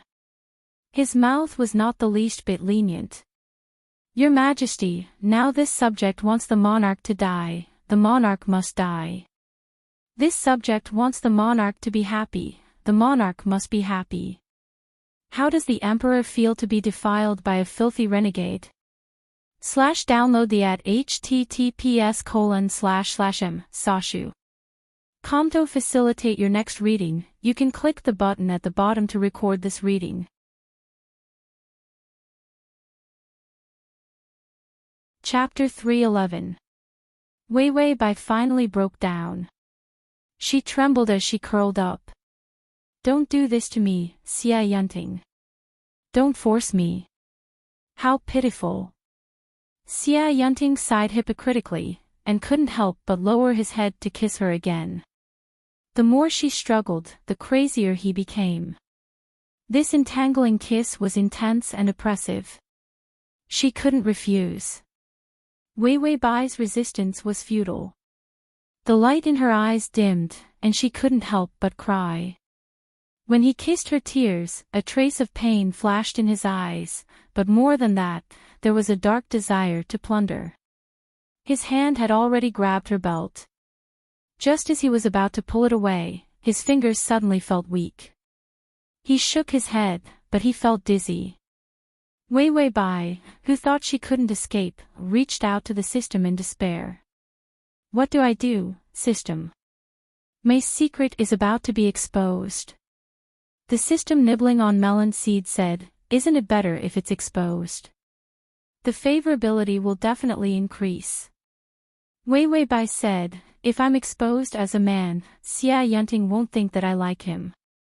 I can't take the risk. She was a man, and she swore to die, but he could still imagine that she liked him 4 times.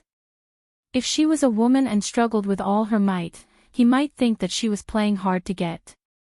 She might say that she didn't want to, but her body was very honest. Then she would be struck to death by lightning. This secret couldn't be exposed like this. The system was very calm. Yes, my condolences. Let's deal with this first, then we can think about the future. It had been a few planes, but it had never seen a scene that was not suitable for children. Not only was she broke, she couldn't even get a benefit. It wanted to go on strike. Wei Wei Bai said, actually, this is a small matter. I'm most afraid that thief Xia is bent to the point that he can't straighten out. When he sees that I'm a woman, he'll immediately lose interest, and the favorability will suddenly fall into the negatives. The system said. That makes sense. After Wei Wei Bai finished talking with the system, she found that Xia Yanting's actions had paused for a long time. His hand was on her thigh, and he didn't touch her. One touch and she would be exposed. Why didn't he touch it? Wei Wei Bai fixed her eyes on him, but found that Xia Yanting's eyes were unusually cold and vicious as he glared at her. What drug did you give me? Wei Wei Bai thought that he was going to ask why he missed her so much again, so she didn't say the words aphrodisiac. She also realized that something was wrong with her. He couldn't move. His entire body was limp. She and Xia Yanting stood side by side, staring at each other. Suddenly, someone quietly approached. Xia Yunting couldn't move, but his face was full of killing intent. The curtains of the bed were lifted, and Gao Jixiang's old face appeared. "Your Majesty, you've suffered," he cried as he pushed Xia Yunting away, and picked up the little master who was about to be squashed. Wei Wei Bai glared at him. Damn, her trusted eunuch turned out to be a master of drugging. She never expected this. Gao Jixiang wiped his tears and helped Wei Wei Bai put on the coat. Minister Qin said that thief Xia has bad intentions towards the emperor and will definitely come tonight, so this old servant lit the bone-softening incense. Qin Shangshu. Qin Jingji, she had almost forgotten about this cannon fodder passerby. After Gao Jixiang dressed her, he gave her the antidote. The antidote still had some time to take effect. But Wei Wei Bai finally opened her mouth to speak. She softly said, "What else did teacher say? Isn't he in prison?" Gao Jixiang put her on a chair and found a sword. Minister Qin has already secretly contacted the remnants of the imperial family. He just succeeded in breaking out of prison. He wants me to come and save the emperor. Wei Wei Bai saw him walk to the bed with a sword. "What are you doing?" Gao Jixiang pulled out the sword. "This traitor can't be left alive. After this old servant kills him, this old servant will escape with master. Transmigration system, male god, come here. Transmigration system, male god, come here / transmigration system, male god, come here. Transmigration system, male god, come here, transmigration system, male god, come here, comma."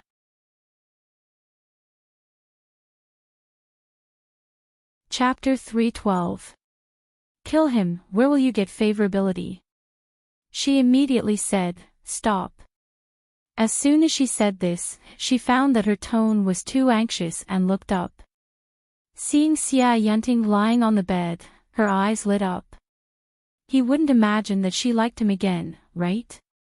The frightened Wei Wei Bai immediately said with disgust, "Of course we have to kill him. We just find it disgusting to see him die here." Gao Jixiang, "No problem, I'll drag him out and kill him." When Xia Yunting heard the little emperor's words, the emotions in his eyes collapsed, revealing a trace of dark despair. Wei Wei Bai frowned. "Forget it, let's go." The sword in Gao Jixiang's hand trembled.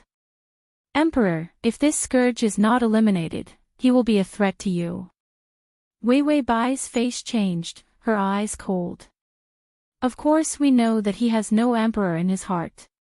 His behavior is improper, and he has. Damn it, we hate him so much that we can't sleep at night." Xia Yunting was powerless, desperately trying to break free from this feeling of powerlessness. His fingertips dug into his palms, bleeding, but he still couldn't move. He listened to the little emperor's words, and even his ears began to ring. A sharp pain constantly tore at his heart. Her eyes were full of disgust. Gao Jixiang didn't understand.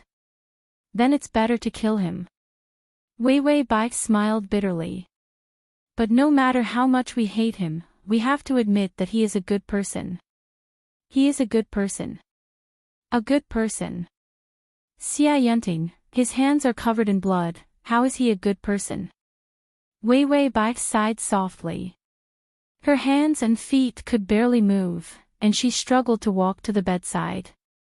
On the bed, Xia Yunting was lying horizontally, his handsome face full of unwillingness and struggle. His eyes were very deep, and his anger made him look desperate and crazy. Wei Wei Bai looked at him, her eyes calm, without disgust. "We once saw you in high spirits, the scene of high school, and admired you endlessly. Then we saw you have a bright future, and we were happy." Her tone was too flat. He didn't give anyone a chance to think. It was as if these few words were just a conclusion without any emotion. "But that kind of joy is not something as filthy as yours." Xia Yunting suddenly didn't want to hear her words. He would rather she hated him to death than see him as a stranger. Wei Bai, but even at this point, I know that you are still a person who can sympathize with the people. Otherwise, you wouldn't have waited so long to force the abdication just to avoid war. As long as you care about the people and have righteousness in your heart, you are an excellent person. Xia Yunting opened his mouth, but no sound came out. The little emperor stood in the light with an indifferent expression and clear eyes. Xia Yunting, we will not kill you today. She then said to Gao Jixiang, bring me a pen and paper. Although Gao Jixiang didn't understand, he still took it. Wei Bai wrote the abdication edict and placed it on the table. The throne is yours. Zhen, no, I'm leaving. You're more capable than me. Be a good emperor. Finished speaking, she turned and walked out with Gao Jixiang's help. Xia Yunting's throat made a hoarse sound, and he finally said, don't go, even the throne couldn't keep her. Why did he think that his words could keep her? Wei Bai's footsteps paused. Xia Yunting was even more heartbroken. His voice was small and pitiful. Don't go, but she didn't stay, and walked out without hesitation. Outside, the thunderstorm was raging. Soon, her footsteps were covered by the sound of the thunderstorm. Xia Yunting stared blankly at the open door. She had already disappeared outside. His heart was also empty. He suddenly felt a little cold on his face. He didn't know when the tears started to fall. Slash.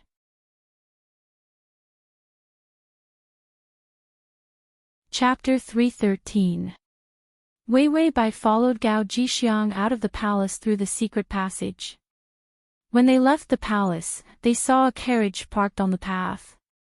Chen Jingji was waiting there with a lantern. When he saw the little emperor rushing over, he immediately stepped forward and bowed. This official greets the emperor. Wei Bai weakly said, you may dispense with the formalities. Chen Jingji immediately stood up and said, let's go, emperor. Wei Bai nodded but suddenly staggered a few steps. She really couldn't stand still. The cartilage incense was more powerful than she imagined. Even if she ate the antidote, she wouldn't be able to recover. Chen Jingji was shocked, and reached out to hold her. Once in his arms, it was like hugging a cloud. He could even smell the unique fragrance of her body, an Xia Yunting scent. He took a deep breath. Although he already guessed, when the truth was in front of him, his heart still surged with anger. This was the emperor. No matter how poor she was, she couldn't tolerate being humiliated.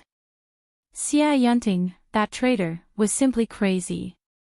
Because he was too shocked and distressed, Wei Bai's seductive temperament was completely ignored by him. Chen Jingji's heart was free of distracting thoughts.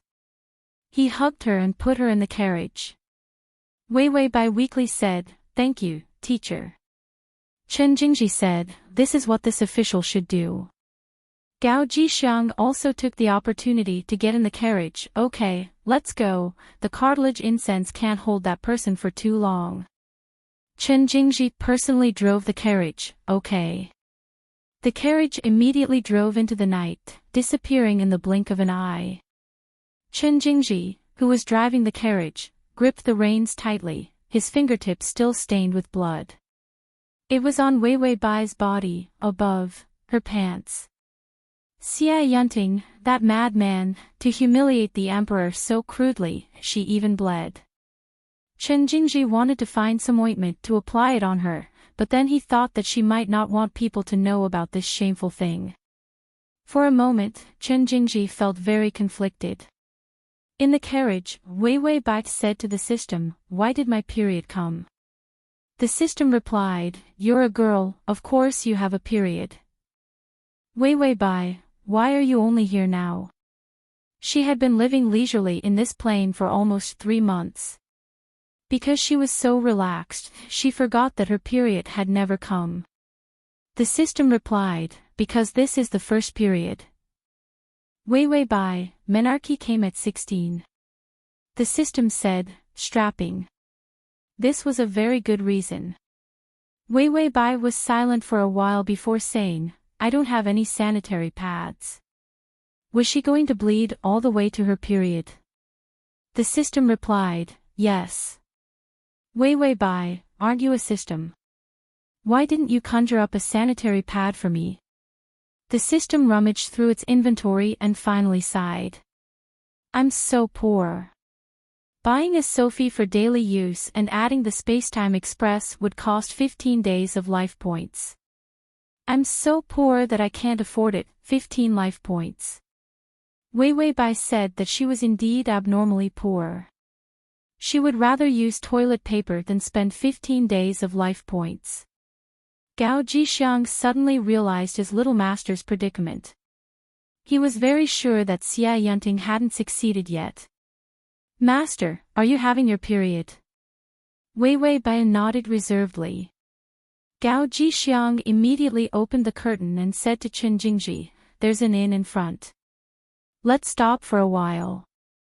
I have something to do. Chen Jingji thought, is the wound on your butt very serious? He nodded and then rushed to the inn in a hurry. He was afraid that Wei Bai's butt would split open. Wei Bai thought, it's so different to have a considerate person by your side. Gao Jixiang had experienced all kinds of strange things in the palace. He tried his best to get a woman's cotton cloth, which was filled with clean plant ash.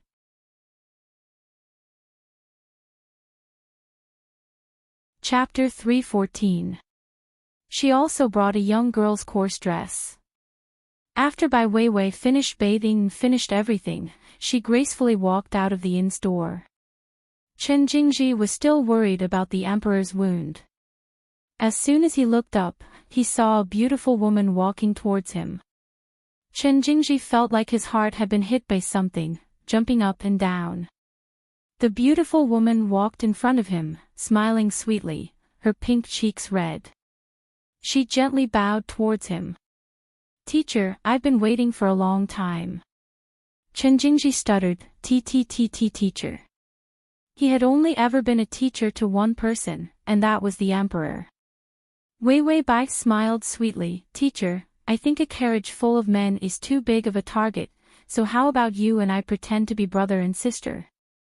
Chen Jingji was shocked, brother and sister? Wei Bai, brother. Chen Jingji's brain rumbled, and he staggered a few steps. Blood rushed to his head, and he couldn't hold on. When he got on the carriage, Chen Jingji was still dizzy. Even the carriage was staggering as if he was drunk. The system was at a loss for words, this is not the objective. She had the temperament of an aphrodisiac, and yet she still casually flirted with people, this was a crime. Wei Bai's face was full of vicissitudes. What else can I do? I don't know how to get the 25 points, so I can only rely on external forces. System, you want to cheat on him. Wei Bai, I don't know if I cheat on him or not, but I've already gotten to this point. Xia Ben definitely won't think that I like him, so I can't fail at the final step. She thought it would be easy to get favorability in this plane. But because of this ridiculous side mission, it was even harder than the eunuch showing off his masculinity. Show a bit of liking, and Xia Yunting would think that she liked him. She would be struck by lightning. But if she didn't obey, it would be hard to get favorability from Xia Yunting. Once the 6 months were up, she would die. Wei Bai expressed that she had never seen such a shameless mission. In the end, she sighed. So now we can only rely on our sense of crisis to fish for Xia Yunting's favorability. So does the host want to have a threesome? The system silently bought another tub of ice cream. The melodramatic drama was too magical, so it expressed that it needed some snacks to calm down. Grand Tutor, we've found the abandoned carriage. It should have taken the waterway, but we don't know if it went south or north. The person who was sent to investigate said while trembling on his knees. Xia Yunting touched the edict. On it was the little emperor's familiar handwriting. His face was expressionless, but his eyes were incomparably cold. It doesn't matter if they're heading south or north. Investigate everything. If you don't have enough people, transfer them. Don't let them run away. Yes, Grand Tutor, the people below answered cautiously. They were afraid that the Grand Tutor would go crazy again. It was said that there were several waves of people who were investigating. They were all beaten to death by the Grand Tutor because they couldn't find anything. During this period of time, the Grand Tutor was especially cruel and vicious. Enchanting arranged an inescapable net, frantically searching for traces of the little emperor. During this period of time, he had barely closed his eyes, and he didn't dare to. As soon as he closed his eyes, he saw the little emperor's beautiful but emotionless face. She hated him. Enchanting only found out after she left that she hated him so much. She clearly knew what he was thinking, but she still indulged him step by step into the abyss of love. Then she looked on coldly. Was there anything more cruel in this world? How ruthless was she to be able to do this? Enchanting walked into the little emperor's palace with a splitting headache. The leak in the palace was repaired, and it was more comfortable and warm. He was afraid that she would be uncomfortable. But as soon as she left, he smashed the palace. Within 2 days, he regretted it and personally supervised the restoration of the palace. Below to record the reading record.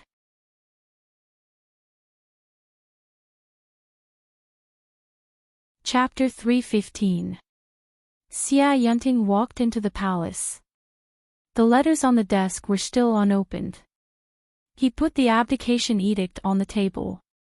After a long silence, he began to open the letters. He had been gone for 10 days, but sent 20 letters. Because it was the first time he had written a letter with that kind of thought. Enchanting, who faced any kind of thrilling situation, had sweated his palms when he first picked up the pen. There were clearly thousands of words to say, but the words written at the end of the pen were just some trivial matters. For example, asking her how the weather was the meal delicious? If she liked something, he could bring it back.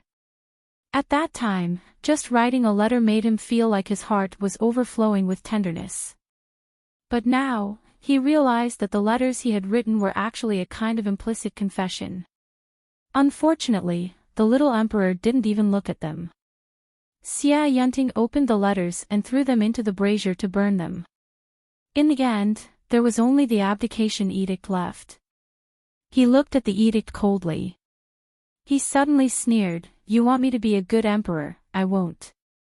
Before, he thought about it day and night, but now he was disheartened. He threw the edict that everyone dreamed of into the fire. "By way, the throne is still yours," he said coldly. "So don't even think about escaping.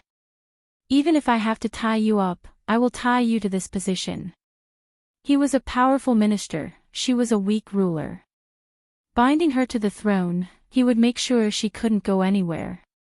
Just thinking about how after catching her, he would trap her in the palace, she could only watch him day and night. Enchanting felt his heart full of tenderness turn into a violent possessiveness. This kind of possessiveness, the feeling was actually not bad. Enchanting laughed sinisterly. Ding, the male lead's favorability has increased to 80. His trusted eunuch suddenly came over with a face full of joy. "Tai Fu, we found the emperor's trail." Enchanting suddenly stood up, his voice cold as ice. "Let's go and welcome the emperor back to the palace." This time she was caught, even if she was tied up with a golden chain, she wouldn't be allowed to leave. At this time, Wei Bai, who was far away on the horizon, heard the warning of the favorability. She didn't know why, but she felt cold all over. This increase in favorability was inexplicable. She had already run away, but Enchanting didn't go crazy and actually increased his favorability. He had a feeling that something bad was going to happen. She calculated the time and felt that she still had a few more days of freedom. Therefore, he had no qualms about continuing to eat and wait for death. A few days later, even the system couldn't bear to watch any longer. "Host, our days have been ruined by you. Are we going to start work?" "Wei Bai, I don't want to work. I just want to be a parasite of society." The system said, "Me too. Tui, you better pull yourself together.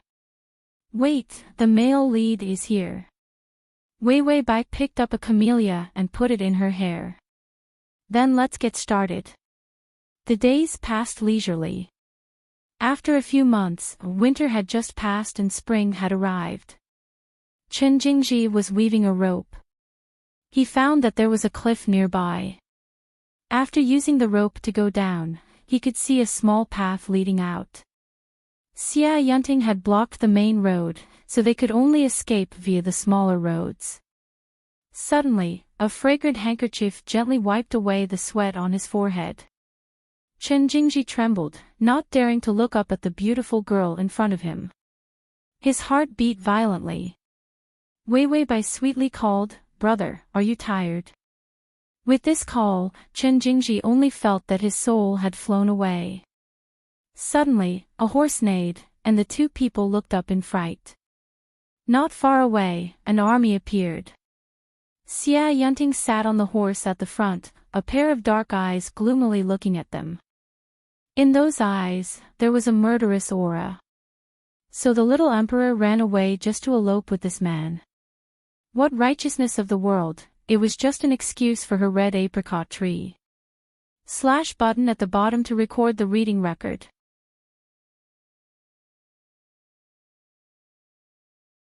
Chapter 316. And the little emperor even dressed as a woman, traveling with Chen Jingji. Xia Yunting's eyes were red with hate. She dared to dress as a woman for this man. Xia Yunting only felt his head hurt, and his chest spasmed. He fiercely snatched a bow from the soldier next to him, quickly knocked an arrow, and aimed at Chen Jingji. Kill him. Xia Yunting's head was full of this thought. The arrow was still in his hand. Wei Bai's face changed. She threw herself into Chen Jingji's arms, protecting him, her back facing the arrow. Xia Yunting's fingers trembled, almost releasing the arrow. He quickly loosened his grip, his cold face full of anger. "Bai Wei, what are you doing?" Chen Jingji was also stunned. His whole body was held by Wei Bai, her soft and weak body sticking to him, making him feel as if his soul was separated. Wei Bai hugged Chen Jingji, her emotions brewing. Tears filled her eyes, moist and pitiful. Then she turned back, her face full of determination. "Xia Yunting, I already abdicated to you, why are you still so ruthless towards us?" How could Xia Yunting hear her words? His eyes were full of the image of her hugging another man. "Us? Didn't you say that you hated gay men the most? Then what do you mean by dressing as a woman and being together with this good-for-nothing?" Xia Yunting's anger was full of bitterness. Facing him, she hated gay men. But facing Chen Jingji, she was even willing to dress as a woman. She was stabbing at his heart. Wei Bai sneered, her face full of stubbornness. She said word by word, "True love is not divided by gender. I love him as a person, not as a gender. This is not gay, it's because I have no other choice." Chen Jingji was stunned. "You have no other choice? Wait, what was true love? What was not divided by gender? What was that?" He and the little emperor were not fleeing normally. Even their words were not polite. Although he had some thoughts, he hadn't put them into action yet. And then they fell in love. This love came too quickly, causing him to be in a mess. Wei Bai turned around and held his face affectionately. "Jingji, you refused to admit defeat in the face of power for me, and now you're in prison. Chen Jingji, his family has been loyal for generations. He's foolishly loyal because of his good upbringing. Wei Wei Bai's tears fell. And for me, you even gave up everything to escape from prison. Just to save me, you were willing to go on the run with me and live a simple life. Chen Jingji, it can't be helped. If he didn't break out of prison, he'd still be waiting for death. So, he saved her and ran away. Wei Wei Bai's face was full of tears. She was in despair. No matter how many obstacles there are, they can't stop us from being together. I'm also willing to give up the throne and be with you. Chen Jingji was shocked. You're already a puppet. It doesn't seem to make a difference whether you give up the throne or not. Xia Yunting looked at them, feeling his muscles tremble. The fire of jealousy in his chest burned him painfully. You actually fell in love with him, with Chen Jingji. This sentence was squeezed out from between his teeth, and blood came out from his clenched teeth. Wei Wei Bai was deeply sorrowful. Xia Yunting, just let us go. The world is already yours. You can have anything you want. Why do you have to keep chasing after us?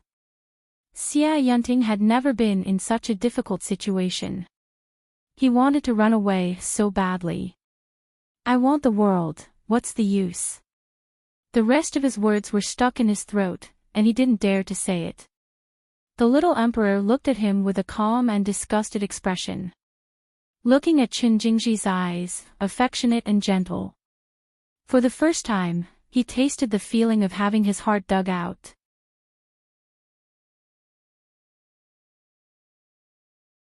Chapter 317. Then he heard Wei Wei Bai's voice again, piercing his broken heart like an arrow. Moreover, Jingji and I have been in love for a long time. I love him, Xia Yunting. I love him. I love him. He deserves to die. Xia Yunting finally couldn't bear it. He felt his hair turn green. He reached for his sword and quickly jumped off the horse, rushing to Wei Wei Bai in a few steps. Get out of the way. Wei Wei Bai stubbornly protected Chen Jingji, angrily looking at him. Xia Yunting, what are you doing? Xia Yunting raised his sword, looking at the dog couple in front of him. He coldly said, are you going to protect this waste? If you don't get out of the way, I'll kill you too. Wei Wei Bai was afraid, but she summoned her courage. You don't understand that loving someone is not worth your life. Xia Yunting sorrowfully smiled. I'd rather not understand what it's like to love someone. How could she so stubbornly step on his sore spot? He was so low that he was in the dust, but she still mercilessly stepped on him. Get out of the way. Wei Wei Bai's face was white. You might as well kill me too. Xia Yunting only felt his reason completely collapse. He suddenly reached out and grabbed her, pushing her to the side. Then he raised his sword and plunged it into Chen Jingji's chest. Before the tip of the sword could touch Chen Jingji, the sword was caught in two hands. The blade was covered in blood. Xia Yunting's pupils constricted. He gasped in shock, the sword in his hand falling. Wei Wei Bai's hands were covered in blood. She was like a person forced into a dead end. Her eyes were filled with anger, a desolate beauty. Xia Yunting, if you kill him, you'll take my life. Xia Yunting's body stiffened. He was full of jealousy, madness, cruelty, and ruthlessness under her eyes, unable to vent. He was wrong. The good-for-nothing was not Chen Jingji. It should be him. At this point, he was humiliated like a stray dog. He was still soft-hearted to her. Come here, Bai Wei. His voice was cold and hard, but there was a trace of desperation in it. Wei Wei Bai took a few steps back and looked at him with disgust and fear. Xia Yunting looked at the blood on her palm, which was still flowing out. He knew the wound was deep and couldn't be delayed. He couldn't help but soften his tone. I won't kill Chen Jingji. Wei Wei Bai heaved a sigh of relief. Her relieved expression stimulated him. Xia Yunting rushed forward, ignoring Wei Wei Bai's struggles. He suddenly pulled her into his arms, then tore off his own robe and bandaged the wound on her palm to stop the bleeding. Then, he turned around and ordered, "Arrest them all." The soldiers, who were like a backdrop, immediately moved and grabbed Gao Jixiang and Chen Jingji, who was in a daze from the beginning to the end. Xia Yunting had already mounted his horse with Wei Wei Bai in his arms. He led the imperial physician to the relay station in front of him. He was afraid that the little emperor's body was weak and wouldn't be used to the outside life and would get sick. So when he rushed day and night to catch her, he didn't forget to bring the imperial physician. The horse jolted. Wei Wei Bai struggled to maintain a desperate expression. Xia Yunting's eyes were red. He exploded in anger. "Shut up. One more word and I'll cut Chen Jingji into 1,000 pieces." Wei Wei Bai immediately became obedient and didn't dare to make a sound. But this obedience made Xia Yunting feel even more heartrending pain. For Chen Jingji, she was able to retreat to this point. Did she love him that much? What was so good about Chen Jingji? His fame wasn't as good as his ability wasn't as good as his, and even his handsomeness wasn't as good as his. He was just a loser under his hands. Why did the little emperor favor him so much? Transmigration system, male god, come here, /transmigration system, male god, come here. Read the full text. / transmigration system, male god, come here. Download the full text. Transmigration system, male god, come here. Read the full text. Transmigration system, male god, come here, comma.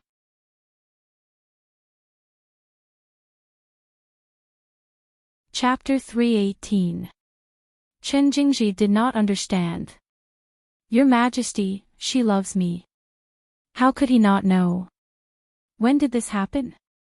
Gao Jixiang's old face was unusually deep. He thought for a moment before shaking his head. No. Chen Jingji was not an idiot. He trembled, I think so too. Her Majesty doesn't love me. Nothing happened between us. The little emperor had been polite and lazy with him during this time. He was no different from Gao Jixiang. He was just someone who took care of her. He knew himself well enough. But why does the emperor have to act like she loves me? Gao Jixiang was confused, but he looked at Chen Jingji and said seriously, Her Majesty must have her own considerations. You are an official, so you should share the burden of the emperor. Chen Jingji hesitated, I have to act like I love the emperor too. To be such a loyal subject, he was probably the first person in history to do so. Gao Jixiang said, Do you still need to act?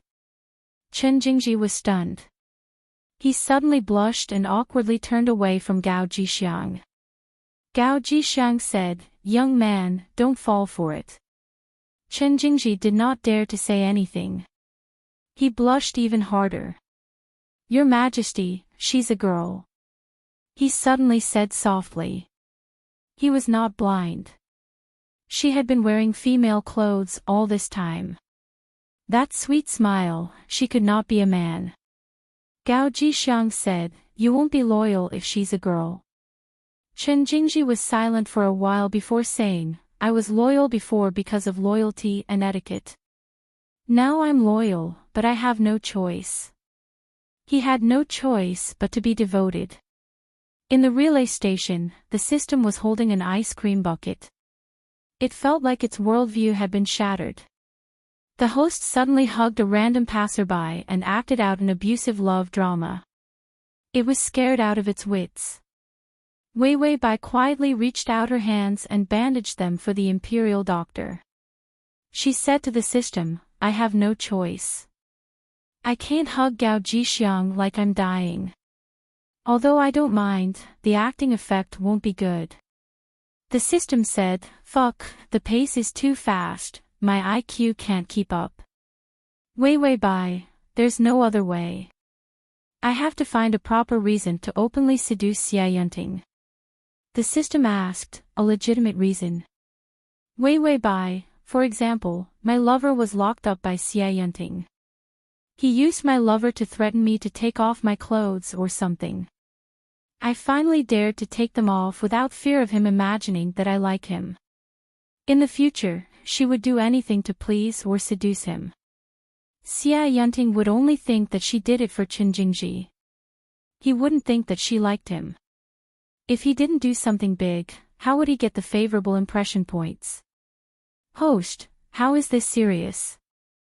Host, where is your purity? Don't fall.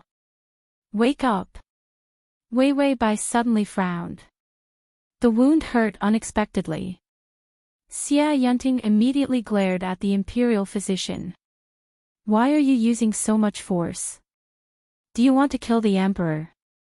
The imperial physician was frightened and became even more cautious. Wei Wei Bai frowned and looked at him. Xia Yunting's face was malicious, and he didn't look her in the eye. After the wound was bandaged, Xia Yunting silently stuffed Wei Wei Bai into the luxurious carriage. Then he got into the carriage and personally guarded her. The carriage moved forward. Wei Wei Bai's hair was scattered, and there was a camellia flower in her hair. It was gorgeous. Xia Yunting thought that this flower was most likely put on her by Qin Jingji, and felt it was an eyesore. He reached out and crushed the flower, then threw it away. Wei Wei Bai was frightened and stared at him. Her hair finally loosened, and her long black hair fell over her shoulders. Her small face was spotlessly white, and there was a trace of worry between her eyebrows, giving her a kind of sorrowful charm. Xia Yunting only felt this kind of beauty, so beautiful that it made his heart burn. Was she also like this in front of Qin Jingji?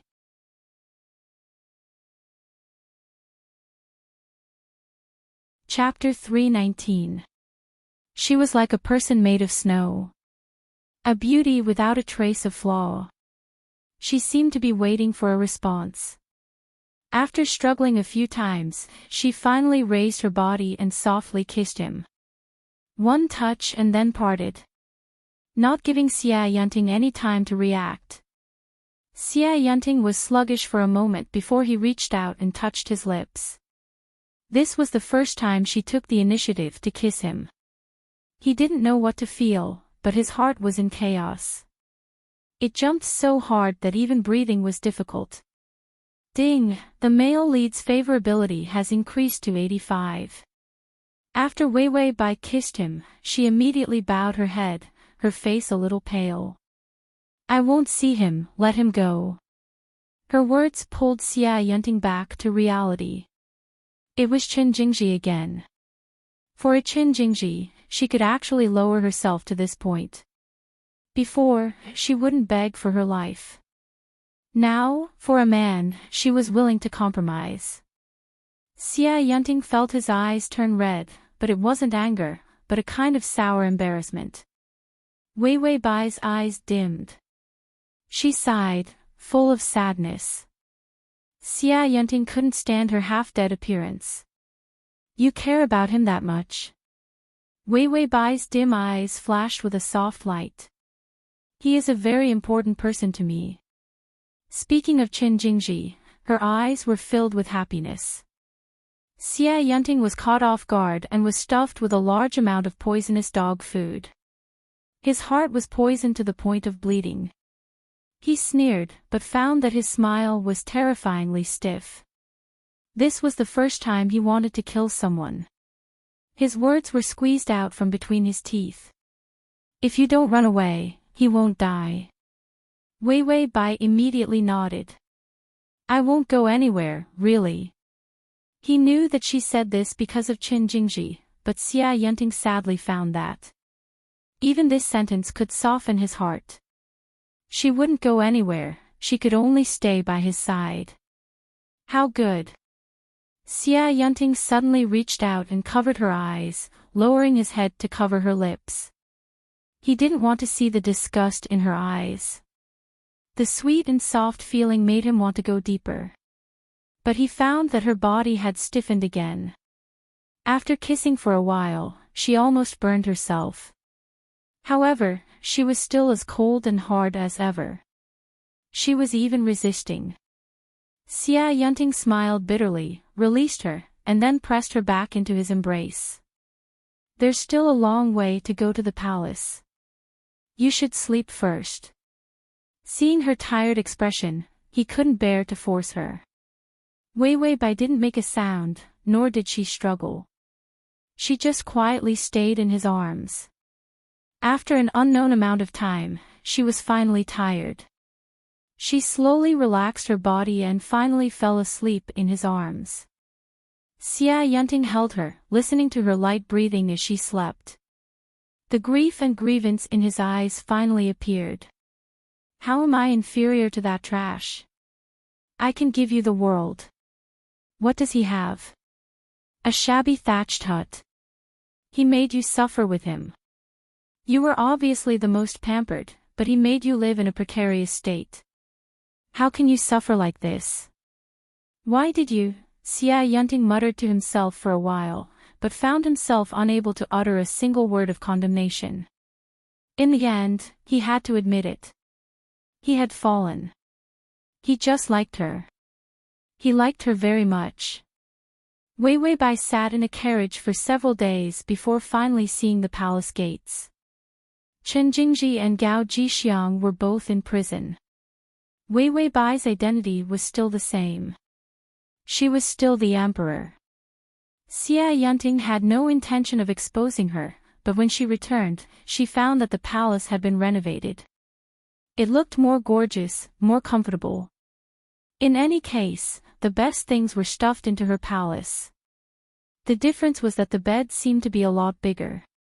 Moreover, many of the things added were Xia Yunting's. Yes, Xia Yunting moved directly into her palace and lived with her.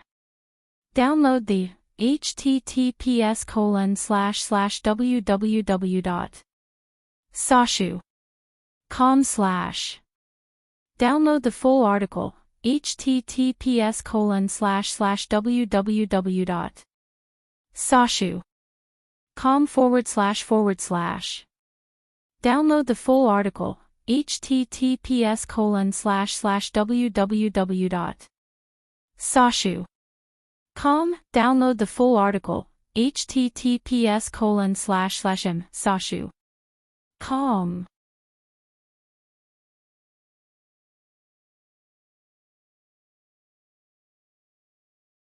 Chapter 320.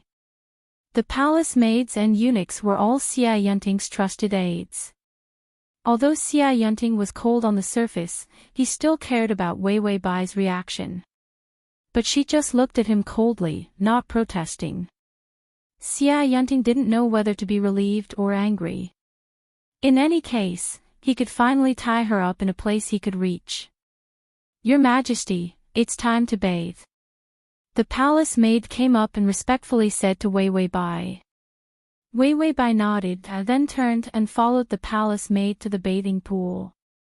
Xia Yunting, who was reviewing the backlog of memorials to the Li Palace, stopped writing and looked at her leaving figure. His eyes were unreadable. He had been back for 3 days, but she hadn't said a word to him. When she opened her mouth, she asked what was wrong with Chen Jingji. She even cared about that old eunuch. He was annoyed by her, and after threatening her with a few words, she stopped talking. Xia Yunting's chest also hid a set of chains made of special materials used to tie people up. He sometimes thought darkly that he should just keep the little emperor in the palace. Tie her to the bed, and she couldn't go anywhere. How good would that be? But these dark thoughts, when he saw the haggard worry on her face, he couldn't help but put them aside. She was back in the palace, and she couldn't run away.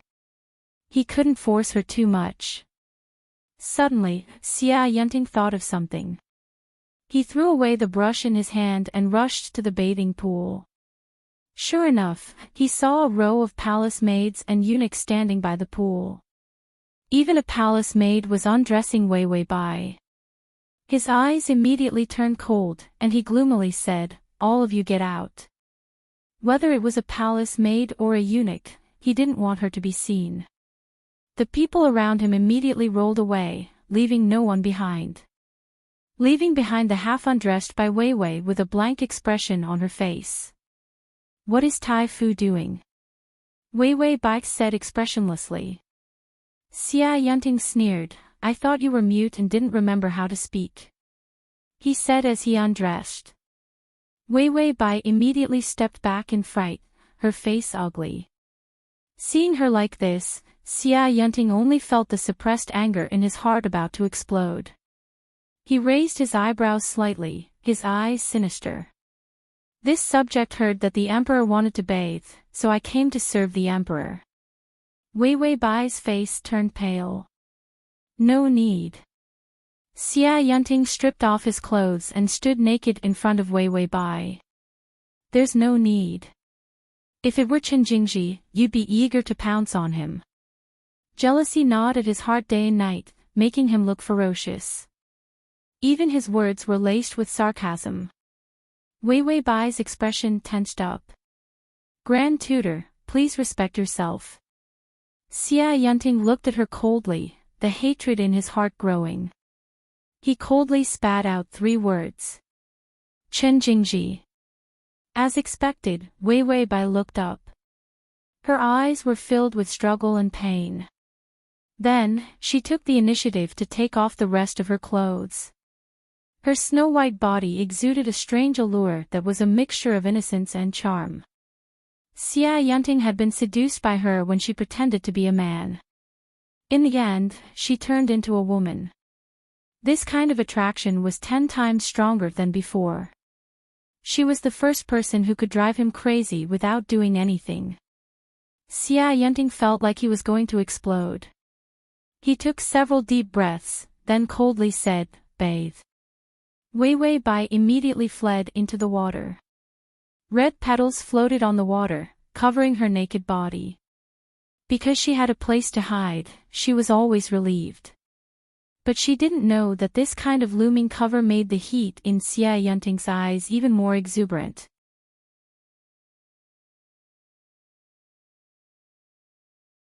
Chapter 321. When Xia Yunting entered the water, Weiwei Bai immediately hid in a far corner, unwilling to come over. His expression was unclear as he leaned against the side of the bath, his eyes burning as he looked at her. The two of them, one staring, the other dodging. It was like a confrontation between a beast and its prey. Just when Weiwei Bai thought he couldn't hold back and was about to pounce, he suddenly leaned against the side of the bath, his eyelids drooping, hiding the aggression in his eyes. "When did you and Chen Jingji start dating?" Weiwei Bai didn't understand why he would ask this, but she still answered, "We knew each other when we were young. He is the son of the Prime Minister. I remember the first time I saw him was when I was 6. He was so young, but he had a straight face. I thought this person was really cute." Xia Yunting, he was even cuter when he was 6. He was so cute that all the servants and elders praised him. In the end, that vicious mistress began to frame him because he was too cute. He was cute enough to make people jealous and frame him. How could Chen Jingji compare to him? When Weiwei Bai thought of Chen Jingji, her expression softened and her voice became sweet.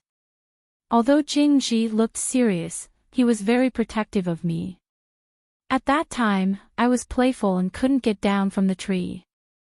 He even deliberately reached out to carry me down, but he was too small and couldn't hold me. We rolled down the tree."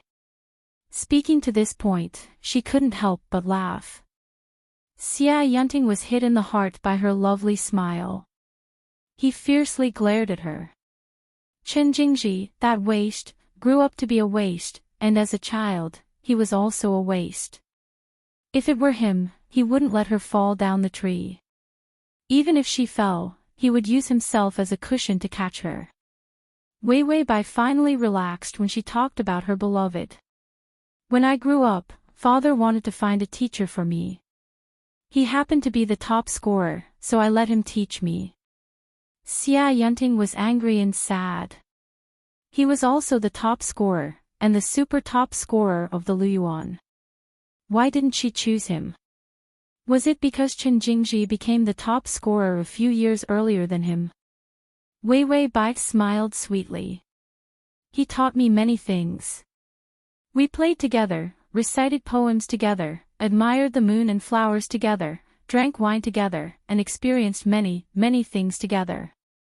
The system flipped through the pages again and again. Fuck, why couldn't it find a single thing that the host had mentioned? It had clearly done its homework. Chen Jingji and the little emperor didn't know each other at all. When Chen Jingji was a teacher, because he was too strict, he was stabbed by the original owner. The original owner of the body couldn't wait to throw Chen Jingji into the well, so how could he recite a poem?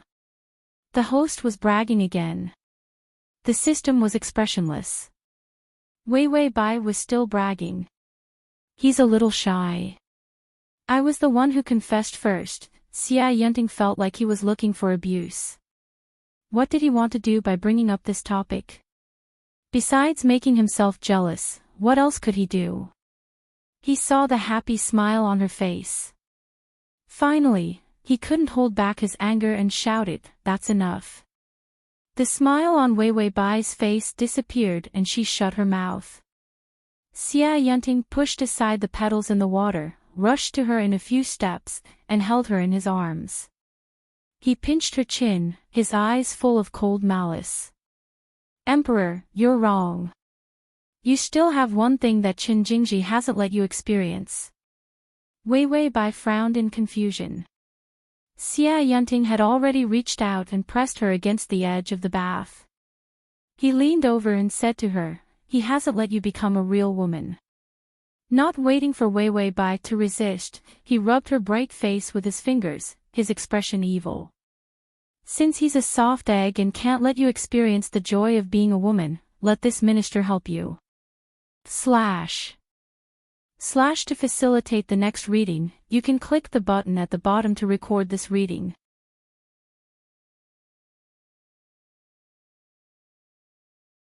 Chapter 322. Xia Yunting looked him up and down for a while, the jealousy in his eyes more obvious. He didn't have an extra leg or two eyes. Why did the little emperor keep thinking about him? He grabbed the knife in his hand and couldn't help but sneer. "What's the matter, Chindarin? You really are forgetful. Inciting Zhao Wang to rebel, working with the royalists to get you out of prison, and finally abducting the emperor. Which one of these isn't important?" Chen Jingji lowered his eyes and calmly said, "Tai Fu is wrongly accusing this official. This official is in prison, how could he have this ability?" Xia Yunting didn't waste time. He took a stack of letters from the table and threw them into the cell. "This is evidence of Zhao Wang's correspondence with you, and the testimony of several of his confidants." Chen Jingji didn't pay attention to the letters. He looked at Xia Yunting, his eyes unusually calm. "So, are you going to kill me, Tai Fu?" Xia Yunting threw the knife in his hand into the cell, where it fell at Chen Jingji's feet. "I don't just want to kill you, I want to tear you to pieces. But your dog life is still useful, so I'll let you live." Chen Jingji was expressionless, without a trace of emotion. Xia Yunting laughed mockingly. "But you can escape death, but you can't avoid punishment. Castrate yourself." Chen Jingji couldn't help but twitch his mouth. "Castrate myself?" Xia Yunting frowned in disgust. "I originally wanted to scratch your face, but seeing your repulsive appearance, there was no value in doing so, so I settled for the next best thing, and cut off your dirty thing." Chen Jingji, dirty thing? Only I have dirty things, you don't. Xia Yunting looked at him coldly. "Do you want to do it yourself, or should I have people tie you up like a pig and castrate you in front of everyone?" Chen Jingji suddenly sighed. "Tai Fu, do you know what you look like now?" Xia Yunting looked at him coldly, not responding. Chen Jingji was not affected. He exclaimed, "You look like those jealous concubines who want to frame the legal wife. It's unbearably ugly." Xia Yunting's weakness was ruthlessly stepped on by his words. Chen Jingji was insulting him. But how could Xia Yunting not know that he was a jealous man? He was jealous that Chen Jingji was able to obtain her love, while he was like a dark and vicious demon, desperately trying to break them apart. He stood up, kicked open the cell door, and grabbed Chen Jingji's collar. He lifted him up and gave him a few punches. Chen Jingji was not strong enough to resist. Xia Yunting's eyes were red with jealousy. He kicked Chen Jingji away, but it wasn't enough to vent his anger, so he kicked him several more times. Chen Jingji curled up on the ground. His face was pale as he spat out a mouthful of blood. He stubbornly remained silent and did not beg for mercy. Instead, he chuckled. "Xia Yunting, you should look at your own face. Where is that high-spirited man?" Xia Yunting fiercely said, "Shut up." Chen Jingji said with a mocking smile, "You are simply a madman. Even if you kill me, do you think the emperor will like you?" Xia Yunting punched him in the stomach. He gloomily looked at Chen Jingji. "I told you to shut up. It seems you don't want your own tongue." Chen Jingji's eyes were full of confidence. His mouth was full of blood. "You don't dare kill me." Xia Yunting's movement stiffened. He thought of the little emperor. Yes, he killed Chen Jingji. What else could trap her? Chen Jingji coldly sneered. "Don't insist on things that don't belong to you. Xia Yunting, you forced the emperor to abdicate his throne and rebel. Are you stupid?" //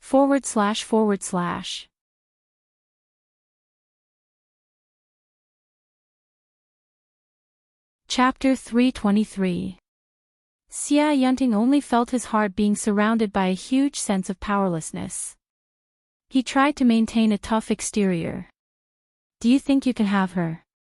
Chen Jingji was silent for a moment, his eyes flashing with some complex emotions, some struggle and some sweetness. Finally, he accepted his fate and said, "We like each other, isn't that enough?" She wanted Xia Yunting to misunderstand that they were together. He could only accept his fate and play along with her. If the monarch wants the minister to die, the minister has no choice but to die. In fact, he was not so foolishly loyal.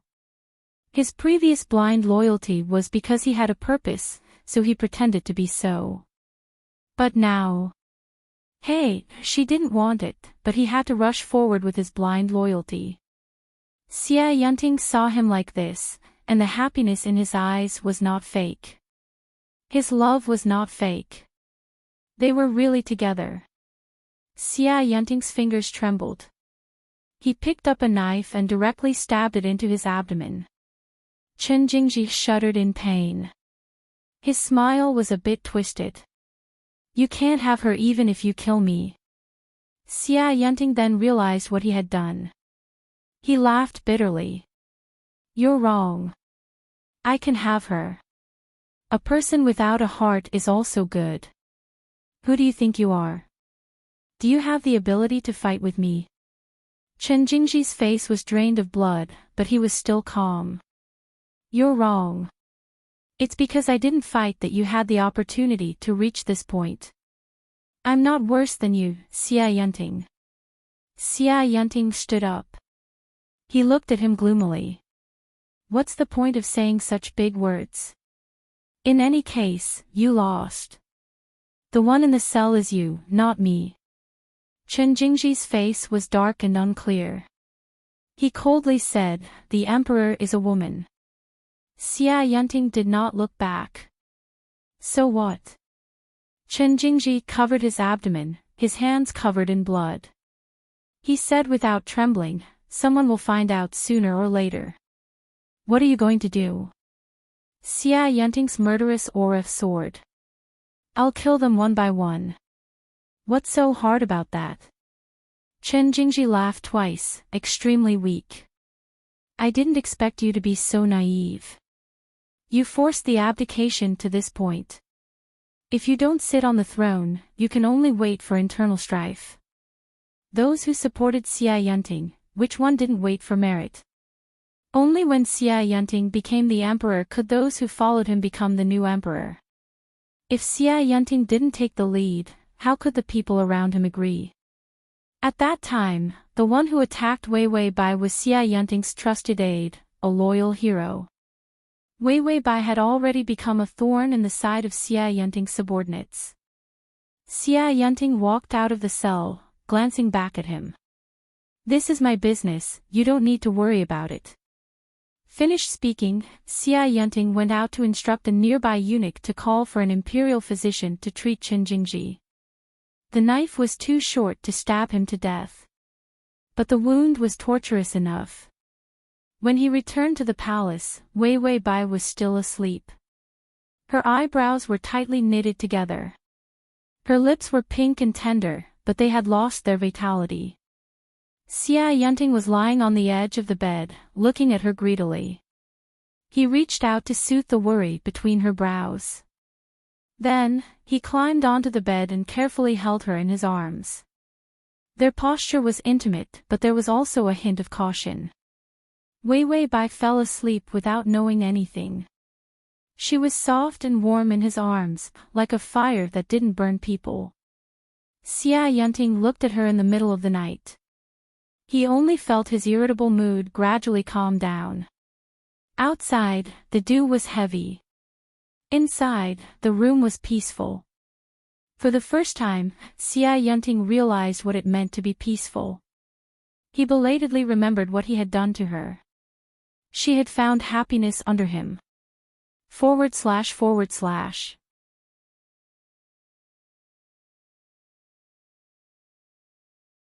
Chapter 324. Her reaction was incomparably inexperienced, but beautiful enough to make a person lose their mind. He thought of the marks he left on her snow-white skin. He thought of when she was in love, the color of her body like a rose in full bloom. He finally came to his senses. That guy Jingji simply couldn't compare to him. Now that she was in his arms, her happiness was his, her sorrow was also his. He had a lot of time to slowly wear down her heart. And Jingji had no power or money, and was locked up by him. He didn't let them meet, the distance was too far, the time was too long. He didn't believe that any feelings couldn't be erased. And Jingji was wrong. She could only suffer with this waste of a man. When they were together, even if the little emperor wanted to be beautiful, she could only pick the wildflowers in the mountains to decorate. Of course, she was beautiful no matter what she wore. But this also showed that Jingji was poor. How could the poor dare to talk about love? Wearing the wildflowers in her beautiful hair was simply degrading the quality of her hair. The little emperor should be held in the palm of his hand. A flower should be carved from the best jade and gold. When wearing clothes, she had to wear the best silk and damask. Concubine. Humph, have you ever heard of a concubine with such power and wealth? He was the main wife. Jingji was the poor concubine. And he was a stray dog. He just went to beat a drowning dog, and it was simply dirty his hands. Enchanting tenderly stroked her long hair, his eyes burning with hope. I will give you better. No one can compare to me. Wei slept oblivious. Perhaps because she was a little numb from sleeping in the same position, she automatically turned in her sleep, her face facing Enchanting's chest. Then she instinctively leaned against the warm place, placing her face on his chest and rubbing it. She seemed to feel comfortable, and revealed a smile. When she did this, Enchanting's entire body was stiff as wood. He didn't dare move, afraid to wake her up. When he was sure that she didn't wake up, he finally couldn't help but reach out to touch her face.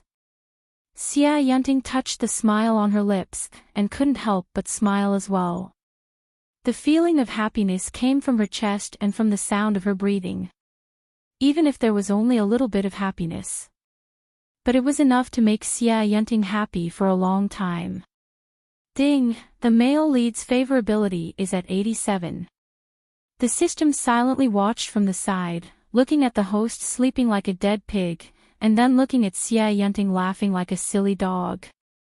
The host had already tortured the other party into a fool, yet the favorability of the other party still increased. So the male lead was indeed abused into a masochist. When Wei Wei Bai woke up the next day, she saw Enchanting changing clothes. She leaned against the bed with a tired face, as if she was not interested in anything. Enchanting suddenly clapped his hands to have someone come in. A row of palace maids lowered their heads and brought in a pile of things. Palace maid 1 said, "Your Majesty, this is a white jade flower hairpin inlaid with green jade. Only Your Majesty is worthy of wearing such a beautiful hairpin." Palace maid 2, "Your Majesty, this is a lotus-patterned golden hairpin. This hairpin is breathtakingly beautiful, but it can only match 1/10 of Your Majesty's beauty." Palace maid 3 said, "Your Majesty, this is an 18-layer golden silk robe. When you wear it, you will look like an immortal." Palace maid 4 said, "Your Majesty, this is..." Wei Wei Bai immediately raised her hand, "Stop, you salesman, Shen won't buy it, get out of here." Enchanting finished dressing and was still sorting out his accessories. He grabbed the jade pendant he was going to wear while secretly looking at Wei Wei Bai. Early in the morning, he had people bring out the best things for her. The storehouses of the palace were all turned over, just to let the little emperor know the beauty of material things. The result was that the little emperor didn't seem happy. Wei Wei Bai turned to look at Enchanting. "What do you want to do?" Enchanting, "Using gold and silver to corrode your willpower, abandoning the poor Chen dog." Transmigration system, male god, come here. Transmigration system, male god, come here. Transmigration system, male god, come here. And transmigration system, male god, come here and read the at https://m Sashu. Com to facilitate your next reading, you can click the button at the bottom to record this reading. Transmigration system, male god, come here, comma.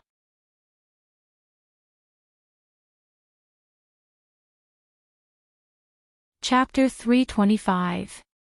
This sentence almost slipped out of her mouth. Enchanting calmed down, then turned to her and said, "Does the emperor not like it? This official had people choose the best for you. It's definitely better than a wildflower." Wei Wei Bai looked at him, then suddenly smiled coldly. She pointed to those things and said, "These are all women's things. You brought them here to make me abdicate quickly and let you be the emperor." When Enchanting heard this, he didn't even think to refute, "I didn't mean that." Wei Wei Bai, "Then what do you mean?" "Right, the abdication edict has been written. You can go out now and announce it to the world, abolishing Jin, this incapable emperor who deceives the world." Enchanting didn't think that these things would stimulate her. He suddenly angrily shouted at the palace maids, "All of you get out, and burn those things." The palace maids hugged the things and quickly left. Wei Wei Bai looked on coldly, not saying a word. Enchanting couldn't stand this kind of atmosphere. He tried to explain, "I just want you to see some jewelry that women should have." Wei Wei Bai looked at him, her eyes empty. She suddenly smiled sadly. "Enchanting, I've never been a woman. I've only worn women's clothes a few times, and they were all for escaping." Enchanting's heart tightened. From birth, the little emperor was raised as a man. Wei Wei Bai was sad, "I'm still on the throne. Giving me a pile of women's jewelry is useless, unless you want to abolish me." Enchanting couldn't bear to see her so haggard appearance. "The throne is yours, Bai Wei." Wei Wei Bai shook her head, "I can't hide it forever. When the time comes, my body will mature. The difference between men and women is too big. No one is blind. The original owner relied on her young age, and the difference between men and women wasn't that big.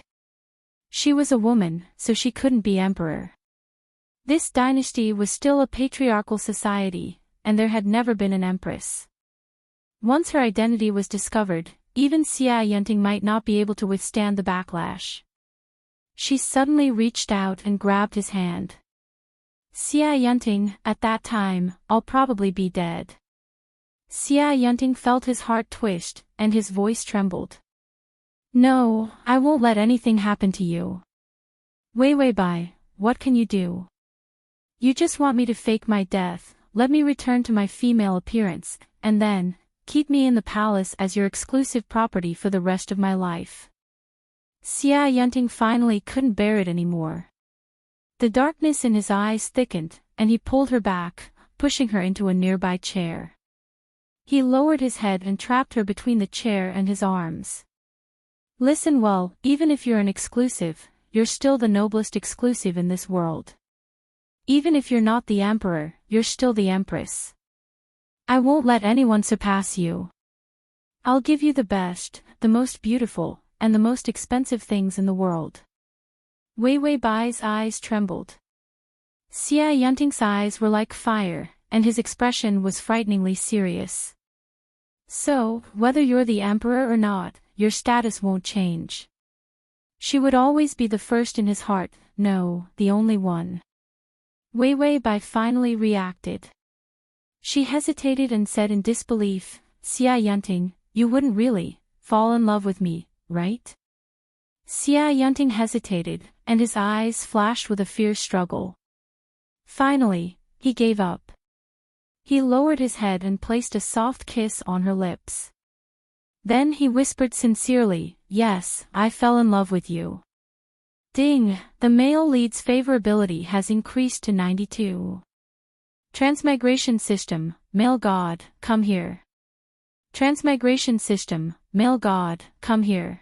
/ transmigration system, male god, come here. Transmigration system, male god, come here. / Transmigration system, male god, come here.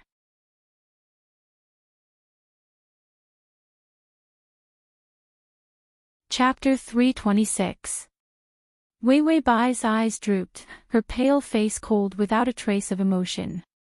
She suddenly smiled, her empty eyes suddenly lively, the spring breeze breaking the winter ice, beautiful and alive. But such a beautiful smile, her words were ruthless. Enchanting, you really disappoint me. Enchanting was sluggish for a moment, not knowing what he had done wrong. No matter how powerful a man was, in front of the person he was moved by, he couldn't wait to hold out his whole heart. Even his brain didn't have the slightest bit of intelligence.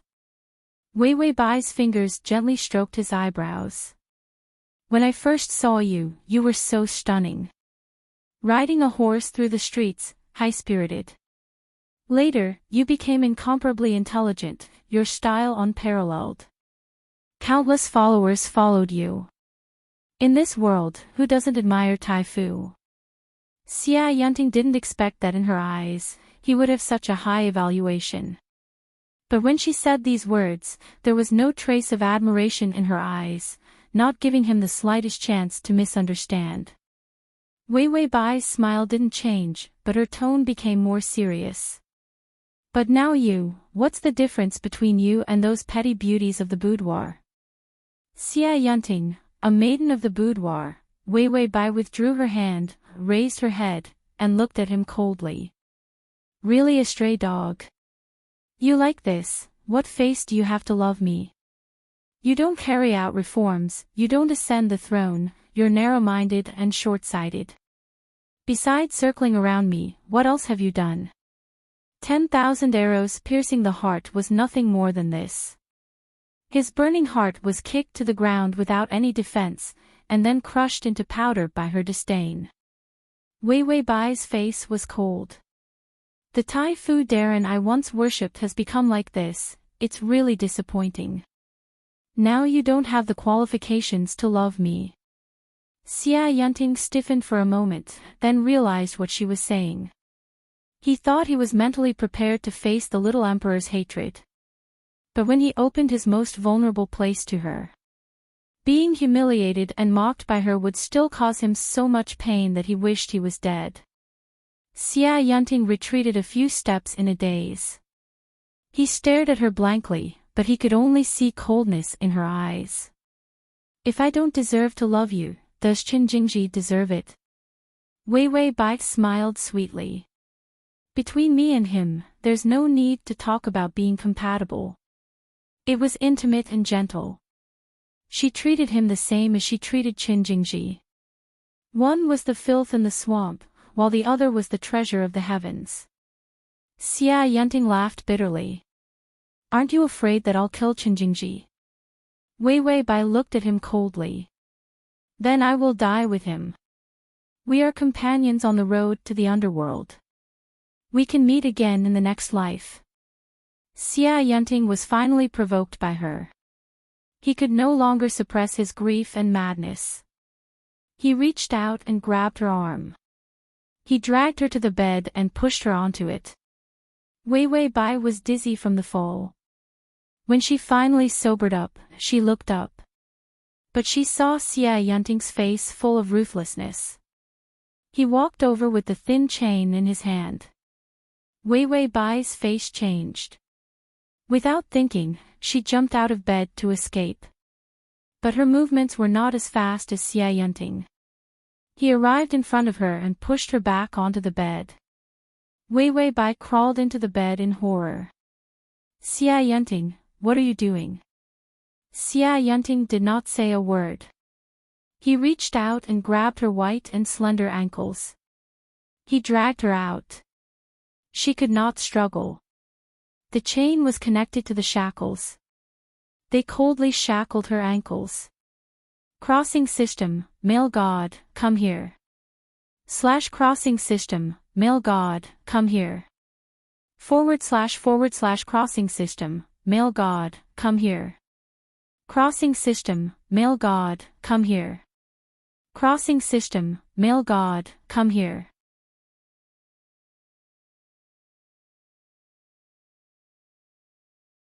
Chapter 327. Just right, it wouldn't make her feel uncomfortable. It had been measured and cast in advance, and the material was not afraid of swords or fire. Without the key, no one could unlock it. After making sure the little emperor was handcuffed, he locked the other end of the chain to the pillar. In this way, she was completely trapped here, unable to go anywhere. Wei Wei Bai looked at the chain on her foot in disbelief, her voice angry.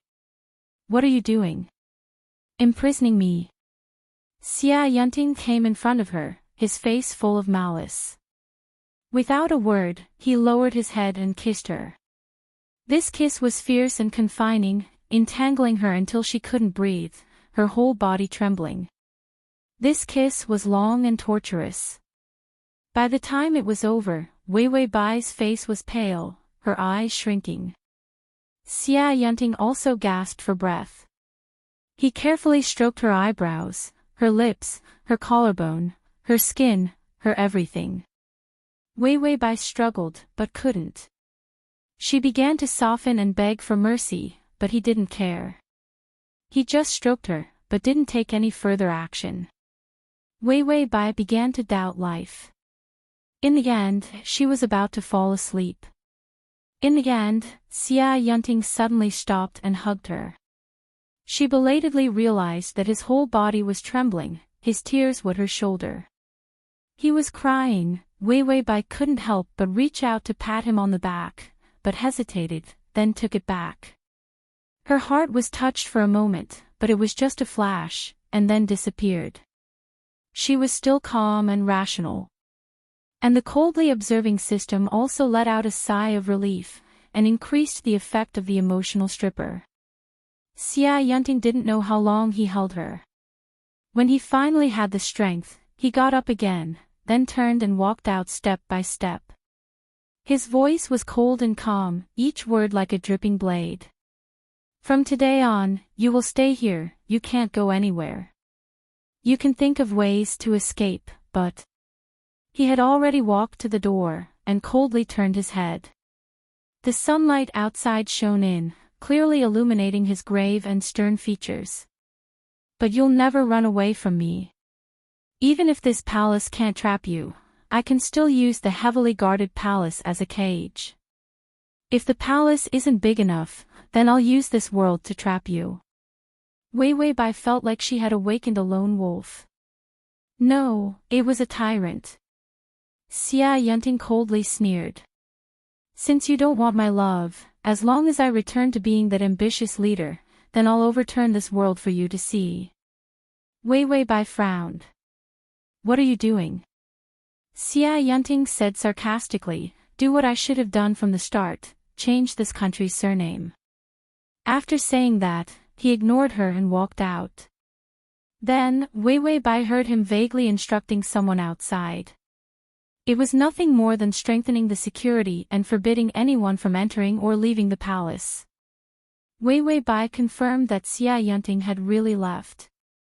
She laid down, powerlessly saying, "Ah, I'm tired." Originally, it was a good palace romance drama, but because of that stupid side mission, it became a dog blood drama. My heart is tired, Tong Er. System, Tong Er, its heart was even more tired. Why are you forcing the male lead to be the emperor? Wei Wei Bai thought deeply for a moment. I just feel that only the emperor is worthy of such a noble me. System, be serious. Wei Wei Bai, how am I not serious? I'm the emperor. These days, who doesn't pay attention to marriage between families of equal status?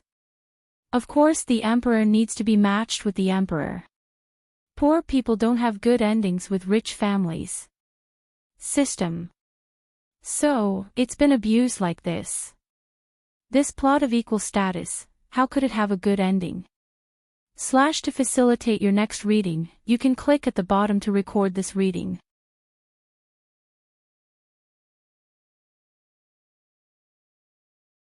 Chapter 328. The following days were more and more difficult to bear. Wei Wei Bai felt that Xia Yunting's eyes were particularly frightening. He moved all the memorials to the palace, and told Wei Wei Bai everything. For example, I killed several old officials today. They said they hadn't seen you in a long time, and wondered if you had been killed. Wei Wei Bai wore a loose robe, no shoes on her feet, and ankles were tied. She sat in a chair, looking out the window tiredly, as if she had no interest in anything. Xia Yunting didn't care about her reaction. Since that day, his whole person was frighteningly cold. Even when he looked at her, his eyes were cold. Only when he hugged her to sleep would his body soften. A eunuch came and said to Xia Yunting, "The person has been brought, Tai Fu." Xia Yunting coldly said, "Bring him in." The eunuch immediately brought a person in. Wei Wei Bai, who had no interest in anything, finally tensed up. The person brought in was very similar to her. Although there were many differences, but from a distance, the figure and face were at least 80 to 90% similar to her. Xia Yunting saw her looking at the person curiously. I looked for a long time before I found someone similar to you. Of course, he is a man. Wei Wei Bai frowned, you want him to replace me? Xia Yunting was expressionless, he will die in your place. Wei Wei Bai turned to look at him, die in my place. Xia Yunting's tone was calm, yes, in 3 days, I will kill you with my own hands, and then ascend the throne, and confer the title of Empress. As long as it wasn't for love, he was still the man who would do anything to achieve his goals, and his actions were swift and decisive. In just a few days, he had already prepared everything. Wei Wei Bai smiled bitterly. She wanted to say something, but in the end she sighed, knowing that she was powerless to reverse the situation. Then she looked at the boy who was similar to her. The boy's face was a little pale.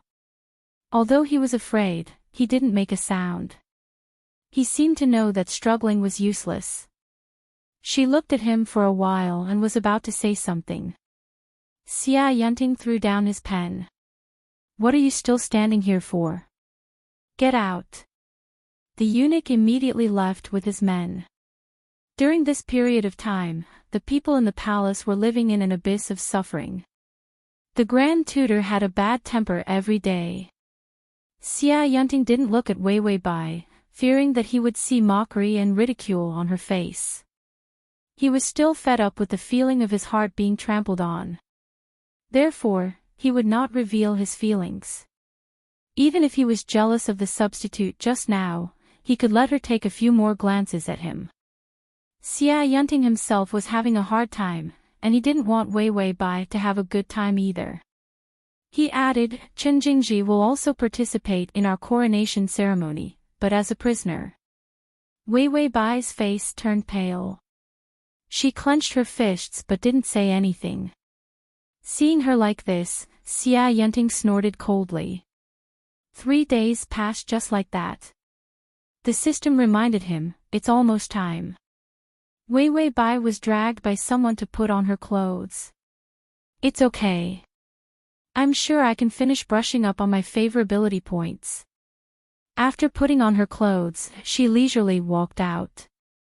Enchanting, who was standing outside, saw her at a glance. This wasn't the first time he saw her in women's clothing. But today was different. She was wearing the Empress' auspicious dress.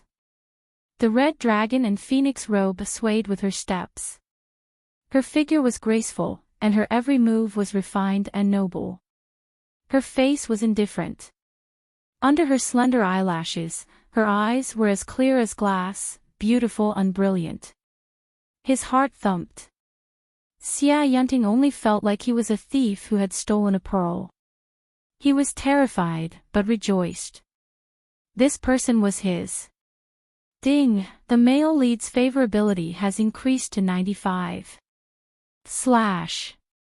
Read the full text. / Download the full text. Read the full text.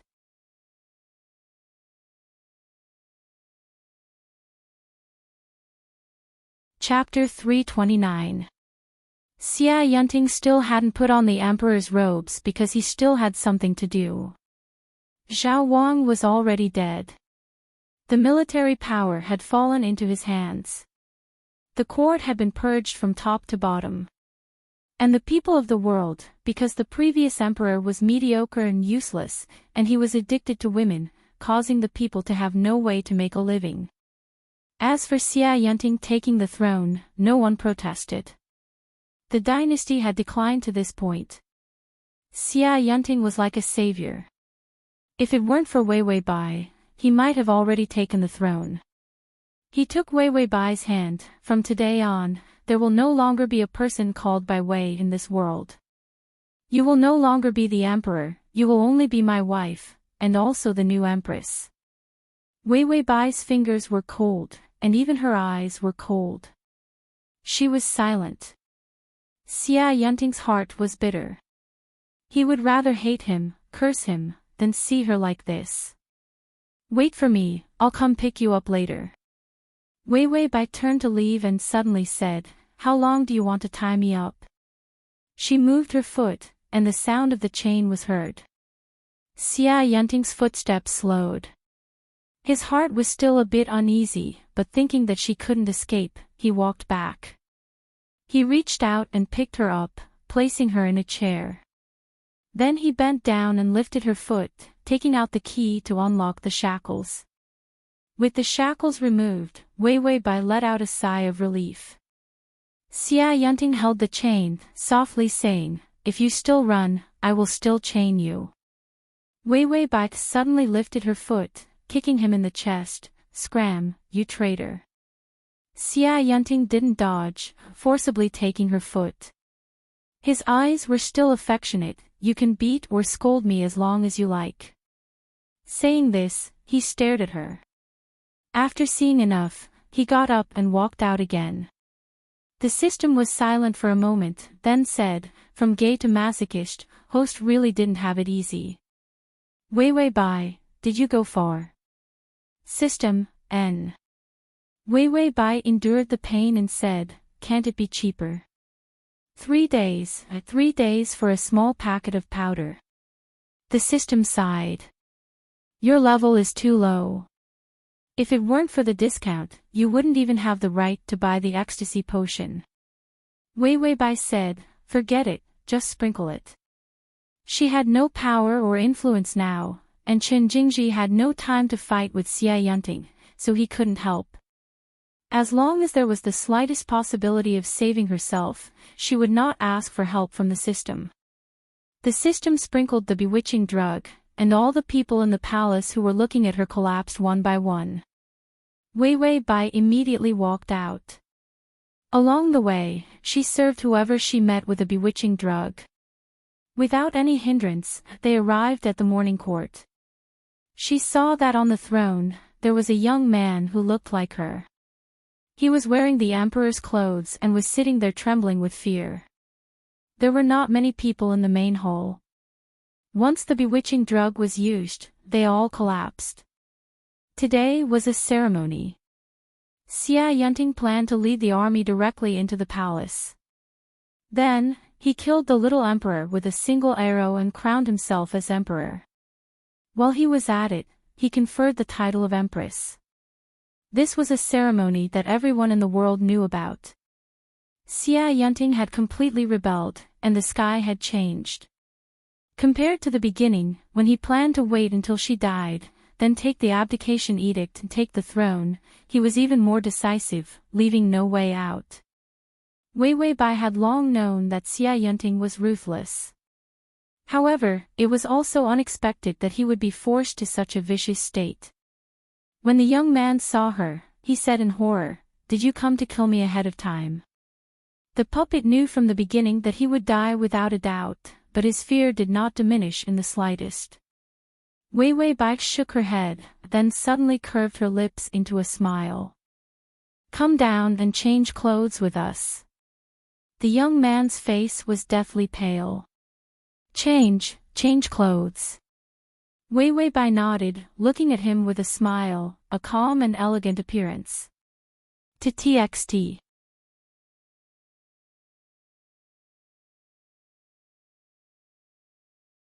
Chapter 330. Seeing her like this, the young man realized how disgusting his impersonation was. He was not even half as calm as her. He followed her orders and unknowingly changed his clothes with her. Then, Wei Bai sprinkled the aphrodisiac on him and made him lie flat on his back. Wei Bai wore a dragon robe and a crown. A jade bead curtain covered half her face. She sat on the throne with her back straight. Her eyes were indifferent and her face was calm. "Everyone, I'm going to die." The system said, "You've died so many times, are you still not used to it?" Wei Bai sighed, "No, there are still a few days left before the 6 months are up. I'm worried that when I die today, the life guarantee will be activated. If it was not for the countdown, the life guarantee would be activated at any time. Even if it was deducted for a few more days, she would not have to go back. It was all deducted." The system said, "It's very painful, I'm worried you won't be able to take it." Wei Bai said, "I have to take it even if I can't. I'm poor." Poor people were not only not qualified to fall in love, they were not even qualified to be comfortable. The system silently looked at the minimum life support grid and hesitated for a moment before blocking it. The pain of the arrow piercing into the body was too torturous. Without life guarantee, it looked for other options. It looked through the discount section of the store and said perfunctorily, "Okay, it won't activate." Wei Bai smiled, "You're so good to me, system." The system was about to laugh and say, "Who are we?" But Wei Bai's next sentence was, "You're not deducting my life points to secretly buy snacks again, are you?" The system said, "Who are we? Am I that kind of system?" Yes, it was that kind of system. Enchanting wore the armor he used to force the abdication. He rode a black horse and led the army into the palace through the open palace gates. His eyebrows were cold, but the bow in his hand was the same bow that Bai Weiwei had used to shoot him under the red plum tree that day. Today was the real beginning of their relationship. Entering the palace, he saw the main hall. The door was open. He rode his horse to the outside of the hall. His eyes were cold as he pulled the bow in his hand. The person sitting inside was the substitute he had found. The soldiers and civil and military officials behind him all saw the person sitting on the throne. The lonely little emperor, wearing a dragon robe and a crown, looked like she was going to be blown away by the wind. Looking from afar, it was indeed the little emperor. Enchanting didn't look carefully. He was too far away, and he didn't want to see a face similar to Weiwei Bai's. He was afraid that he would be soft-hearted and lose his aim. He looked at the other side of the main hall, which was the little emperor's palace. She was wearing the empress's clothes and was sitting inside waiting for him to return.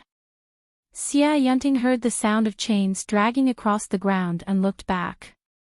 It was Qin Jingji.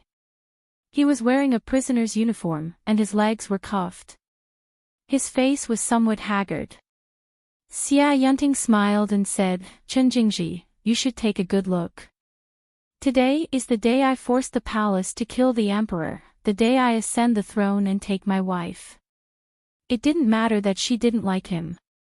No matter how hard he tried, one day he would be able to make her soften her stance. As for Qin Jingji, he would leave him alive, and he would slowly torture him. Enchanting expressed that he was such a narrow-minded person who would seek revenge for the smallest flaw. Qin Jingji's wounds hadn't healed yet, and he was dragged here. Based on what he had seen and heard during this time, he speculated and knew what Enchanting was going to do. The one on the throne should be a substitute. Qin Jingji looked up. The sunlight illuminated the main hall, making it glorious. And the person sitting on the throne far away, the vague figure, the barely discernible facial features, was like her. Qin Jingji frowned. Although he couldn't see clearly, that distant feeling was very much like Weiwei Bai's.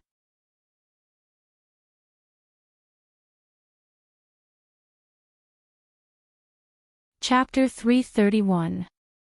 Enchanting still hadn't looked at the substitute on the throne. He nocked an arrow, aiming at the person on the throne. He was very confident in his archery, so he paid more attention to Qin Jingji. Qin Jingji suddenly opened his mouth. "Where did you find such a similar substitute?" Enchanting sneered.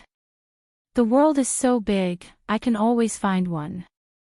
Qin Jingji suddenly took several steps forward, as if he wanted to see who was sitting on the throne. Enchanting was angry. Just a substitute, this guy wouldn't let it go. Could it be that Qin Jingji liked anyone who looked like him? Annoyed, he let go of the arrow. The arrow flew through the air, shooting at the person on the throne. Qin Jingji suddenly shouted, "Stop, Enchanting." Only now did Enchanting truly look over. Following the arrow, he saw the person on the throne in the main hall. The golden color on the ground was dazzling to the eye. She sat upright on the throne, wearing a golden dragon robe, her crown gently swaying. Her face was delicate, her expression indifferent and firm. Where was this a substitute? This was clearly the real thing. Enchanting felt as if his heart was being crushed by something. His mind went blank, and he screamed, "Dodge!" The horse also rushed in. He madly chased after the arrow he shot. Faster, faster, he leaned forward, desperately reaching out to grab the arrow's tail. But it was too late. The tip of the arrow pierced through her chest and into her back. Enchanting rolled off the horse, scrambling up the steps below the throne. Weiwei Bai had already fallen from the throne, falling directly into Enchanting's arms. Enchanting's mind was broken. He held her, not daring to pull the arrow. But the blood couldn't be covered. It seeped through her clothes, a ghastly sight. His face was full of despair. How did you come out? I shouldn't have let you go. I should have locked you up. I should have locked you up. Wei Wei Bai smiled, powerless and relieved. She opened her mouth, but spat out blood. Her internal organs were shattered, and blood poured out of her windpipe. It was very uncomfortable, but it didn't hurt. Xia Yunting reached out a trembling hand to touch the blood on her lips. Why do you hate me so much? Do you hate me so much? You'd rather die than stay by my side. Wei Wei Bai's face was pale as blood gushed out of her mouth. I don't hate you. I never hated you. Xia Yunting's movements paused, staring blankly at her. Her smile was still bright and beautiful, and her eyes were clear and bright. You're the person I admire the most. These words were like red plum blossoms in winter, but also like flowers in spring. In any case, they were all beautiful, so beautiful that his tears fell madly. Ding, the male lead's favorability is at 98. Xia Yunting's voice was hoarse, his eyes dim to the point of death. His face was full of tears. If you worship me so much, why don't you love me? Even if you lie to me, I can still give my life to you. She had never been stingy with her kindness. He was like the sun in the sky, his power overturned the world, he was the best in everything. What was wrong with him? Wei Wei Bai's mouth was full of blood, and her face was also covered in blood. She trembled as she reached out to hold his hand. I love you. Her voice lowered, and she said with a dazed smile. Xia Yunting only felt that his ears were ringing. He was actually hallucinating. But he also felt that this was her pity. Lying to him now, how could she be so cruel? But even if he told himself tens of thousands of times that this was fake, his heart still throbbed. She loved him. Ding, the male lead's favorability is at 100. Mission completed. The male lead felt that you liked him 5 times. The quota has been used up. Because the mission has been completed, he is exempt from punishment. Ding, the countdown to life is 2 minutes. The host is ready to leave this world. Wei Wei Bai felt the feeling of life slipping away again. She tried to pull herself together. If I didn't love you, why would I try so hard to encourage you to usurp the throne? You already have no way out. Whether you abdicate or kill Zhao Wang, you can only wait for death if you don't become emperor. Which minister could be at the peak of his power all his life? Only the emperor could. Wei Wei Bai sighed. I can't love you, Xia Yunting. Slash.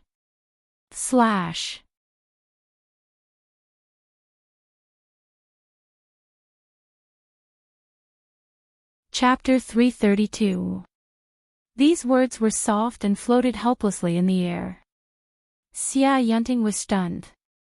He grabbed her hand and said foolishly, why not? I won't force you to abdicate, I won't be the emperor, I'm willing to be a servant at your feet, as long as you love me. Wei Wei Bai smiled, blood overflowing from her mouth.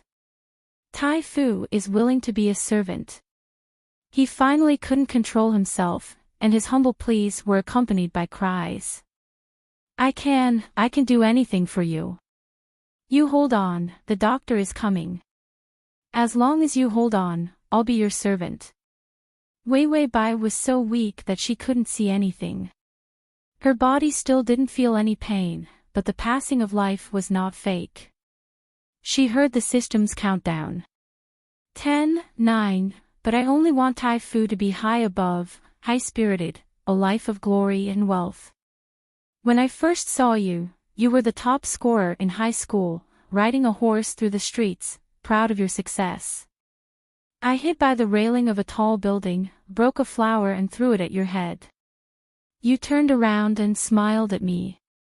5, 4, she used all her strength to raise her head and smile.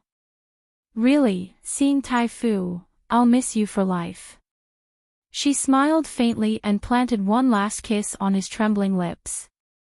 The host has left the plane, leaving success. The kiss left as soon as it touched. She closed her eyes and softened. Her breath disappeared, and she quietly lay in Xia Yunting's arms. Xia Yunting also stiffened, not daring to move. There were more people around. The doctor also came, but no one dared to come forward. Chen Jingji dragged his leg cuffs and stood to the side, his face pale, but he didn't dare to make a sound. It was as if none of them made a sound. She didn't leave. The air was tense, and the silence was suffocating. Xia Yunting clasped her hand, 10 fingers intertwined, unwilling to separate. He suddenly smiled, and his smile was indescribably mournful and desperate. His tone was as soft as water. I'm not the same. After meeting you, I was doomed. He still remembered the little emperor standing under the white snow and red plum trees, smiling provocatively at him. Those petals flew by, not half as beautiful as she was.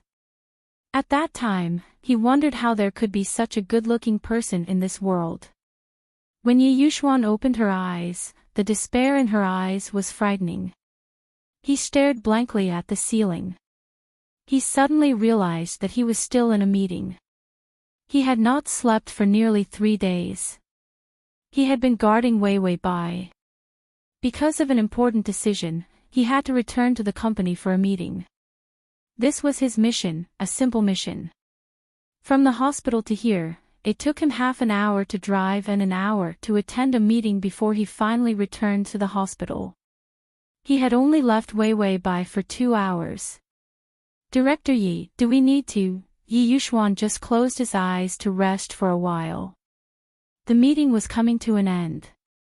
When the secretary next to him saw that he had woken up, she was about to ask if the meeting would continue. Yi Yuxuan suddenly stood up.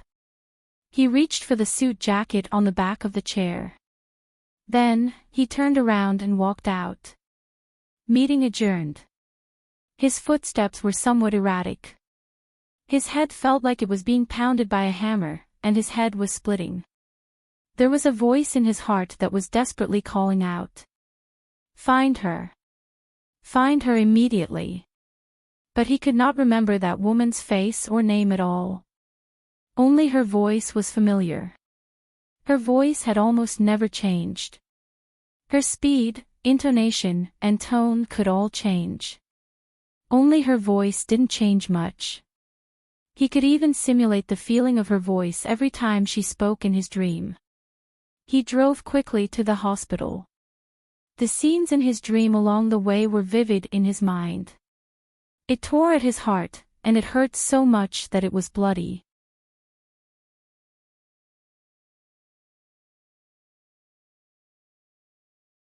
Chapter 333. The scenes from the dream were vivid in his mind.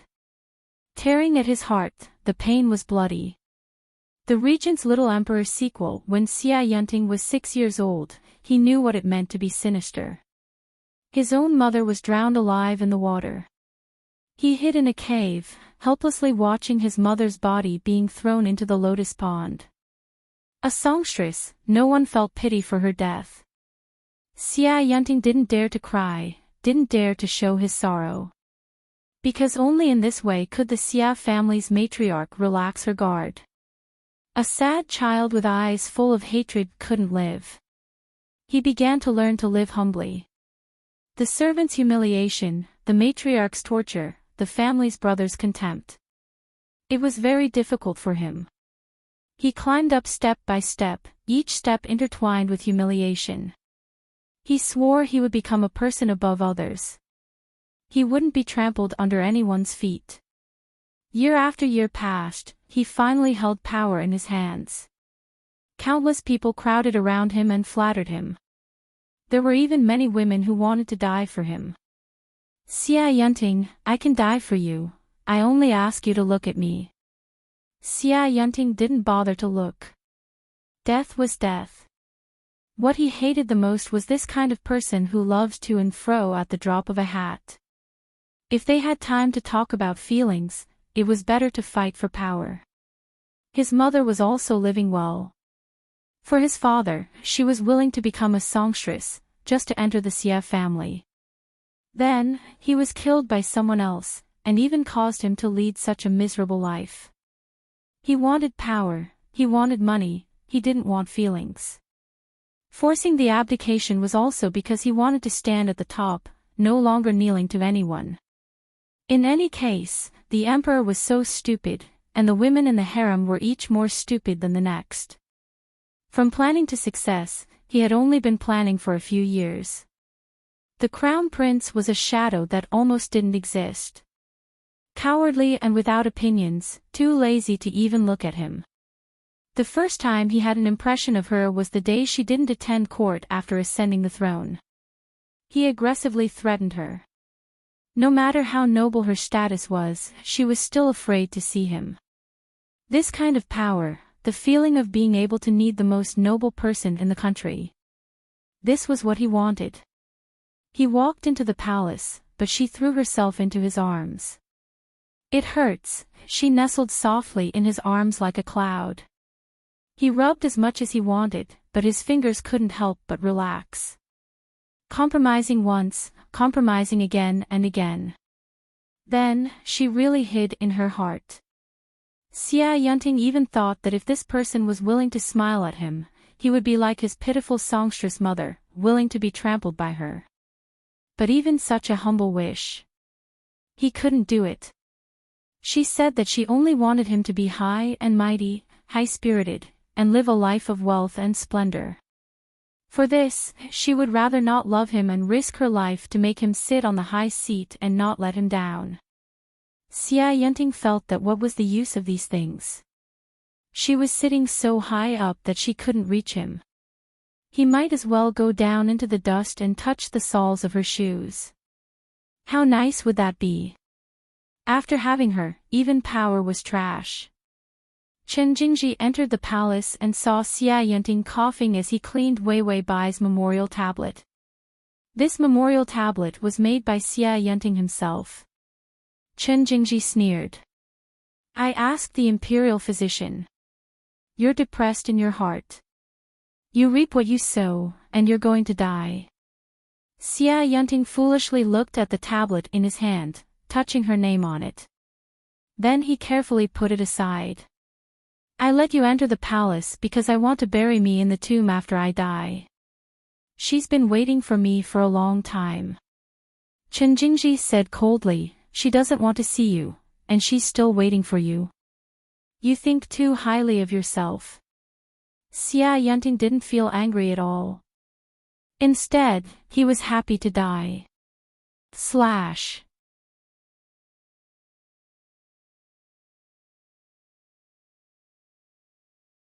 Chapter 334. These years, I've done my best to govern this country. How could she not want to see me? Enchanting finished, mocking, who is the one who thinks too much?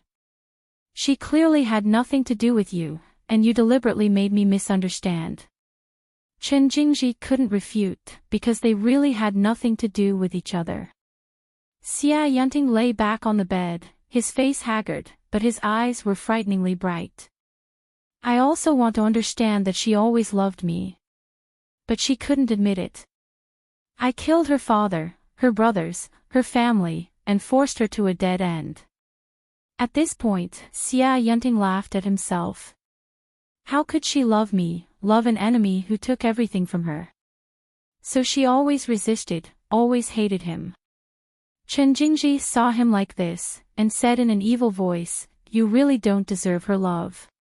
She would rather die than let you sit on the throne, because you rode a tiger and couldn't get off. If she was still here, your wolf-like subordinates wouldn't have rebelled. Enchanting's breath was weak. She always worshipped me, how could she look down on me? It's not that I didn't become emperor, but I still governed her country well. She was gone. He was still the regent, her regent for life. The throne was empty, with only a white tablet on the dragon throne. No one dared to sit on it. He sat on the dragon throne next to it, pretending that she was still there. Chen Jingji brought tea, leisurely sitting in the chair and drinking. If it weren't for my help, you could easily govern. Dream on. Xia Yunting covered the sky with one hand, but he held the leadership of the aristocratic families. At first, he didn't fight because the country was rotten. He was too lazy to fight, and let Xia Yunting ruin it. Later, when he wanted to fight, what could Xia Yunting do? If it weren't for her longing for Xia Yunting, Chen Jingji would have fought him to the death. Xia Yunting coldly snorted, but coughed.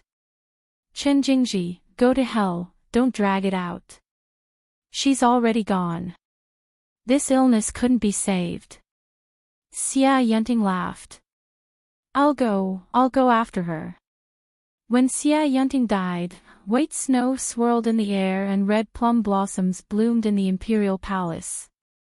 The red plum forest was something he had planted for many years.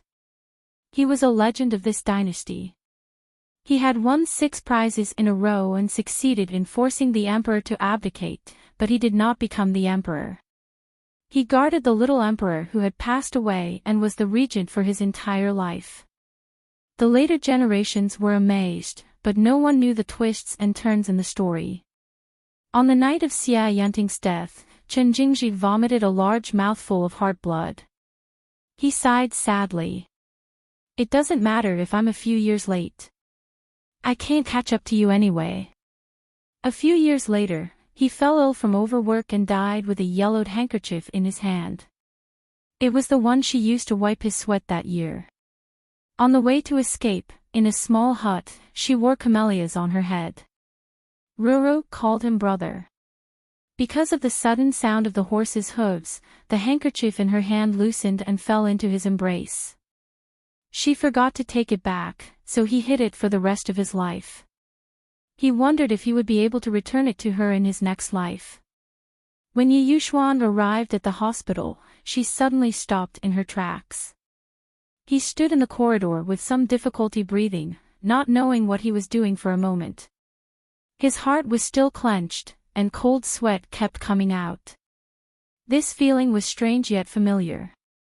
His heart ached again and again, for those feelings that had always been absent in his life.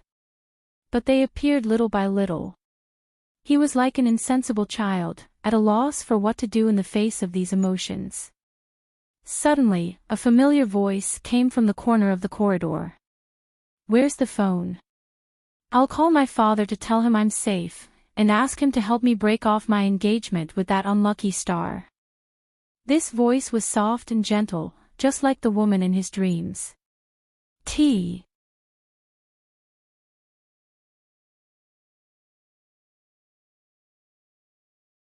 Chapter 335.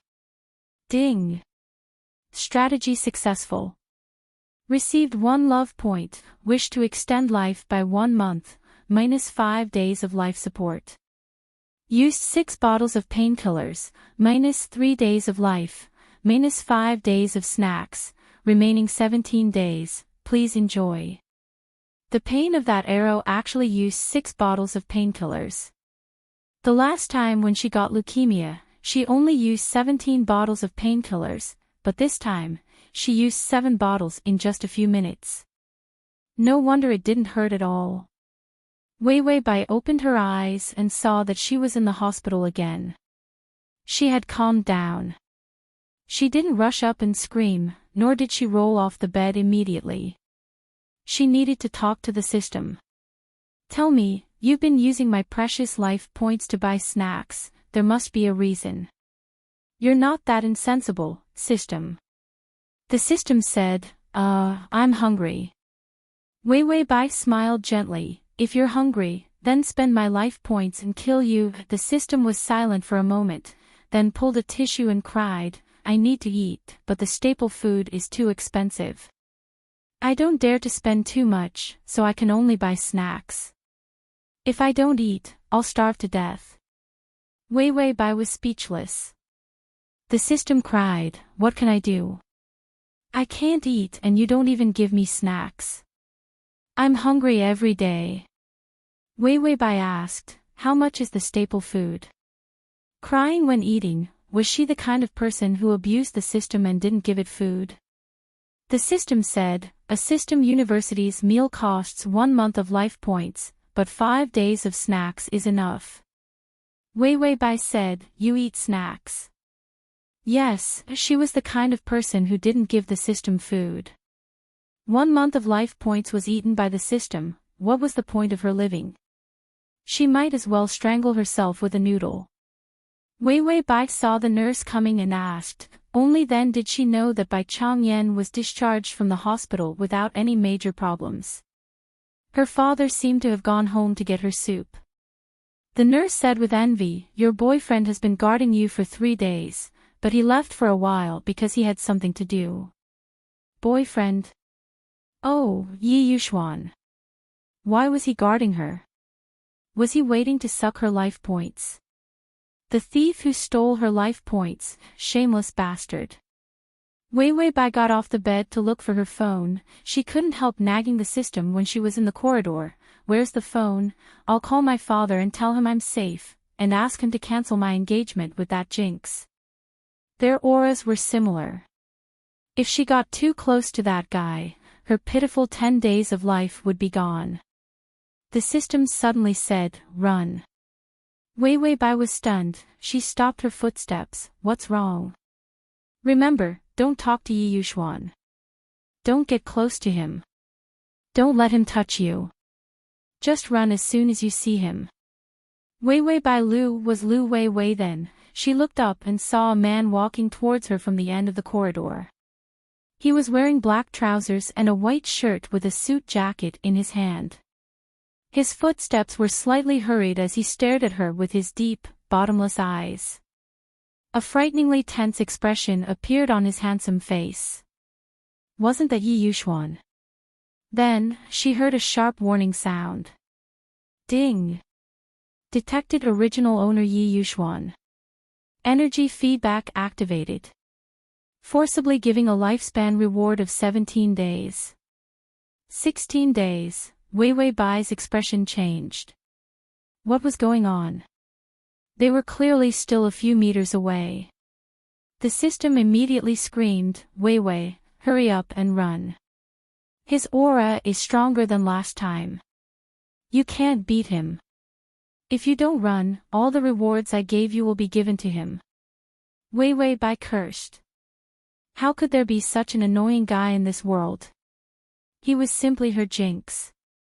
Crossover system, Adonis, come here, /crossover system, Adonis, come here, / crossover system, Adonis, come here. Crossover system, Adonis, come here. Mobile reading, https://m, Sashu. com // Crossover system, Adonis, come here.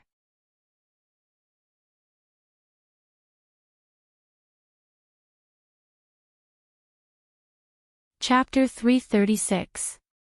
She immediately turned around and ran. Behind him came the sound of a quick chase. Yi Yuxuan felt a burning pain in his heart. He stared at the woman in front of him. Was it her? This was the first time he felt so deeply. Anxiety. He called out a little awkwardly, Wei Wei Bai, Wei Wei. This was his fiancée's name, but he rarely saw her and almost never called her name. This name was clearly something that he had thrown into the trash can of his memory, something that he did not even need to look for to study. But after calling it a few times, he actually felt comfortable. After calling her name repeatedly, the burning pain in his body lessened. He then tried to find the words to describe this feeling. It seemed to be joy. He was joyful. Wei Wei Bai, on the other hand, was going crazy. 15 days, 14 days, damn it, why is he chasing after me? Didn't he always turn a blind eye to me? She still remembered the first time they met. He looked up at her and waved his hand. Just throw her out. Yes, the first time they met was in his company.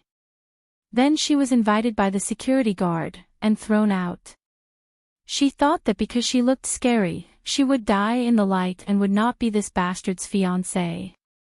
In the end, she received a written notice the next day, saying that she passed the interview and officially became his fiancé. Was this an interview? A written notice. So Yi Yuxuan was a workaholic, an emotionless monster. And now this emotionless monster was chasing after her. He even calculated how long it took to walk. Why was he chasing after her? He did not chase before, but now that he should not, he chased after her. She and he were born to be incompatible. Wei Wei. Yi Yuxuan had long legs, one step was several steps for her. He was about to catch up. Wei Wei Bai heard that evil reminder again. 13 days, 12 days, the system said, within 10 meters, your reward will be taken away by him, so hurry up and run away from this distance. Wei Wei Bai screamed, Yi Yuxuan, you jinx, stop chasing me. Her HP was drained away. She was filled with hatred. Yi Yuxuan heard her voice and staggered. She reached out to support herself against the wall of the corridor and watched her escape without hesitation. In his dream, that woman left just like that. Her silhouette faintly resembled that of the person in his dream. He didn't even know how sorrowful his eyes were as he watched her leave. He had experienced this kind of bone-deep despair too many times. He was even a little numb. Suddenly, his footsteps became frantic. She was about to disappear. Qin Qiu held a cup of coffee in his hand and looked at Wei Wei Bai's medical record while drinking. Wei Wei Bai's body was in good condition, and her heart was relatively stable. There wouldn't be many changes in the short term. It was the strange coma that made him study until all his hair fell out. Suddenly, he looked up and saw Yi Yuxuan's face full of grief, running forward in a panic. It was Yi Yuxuan, right?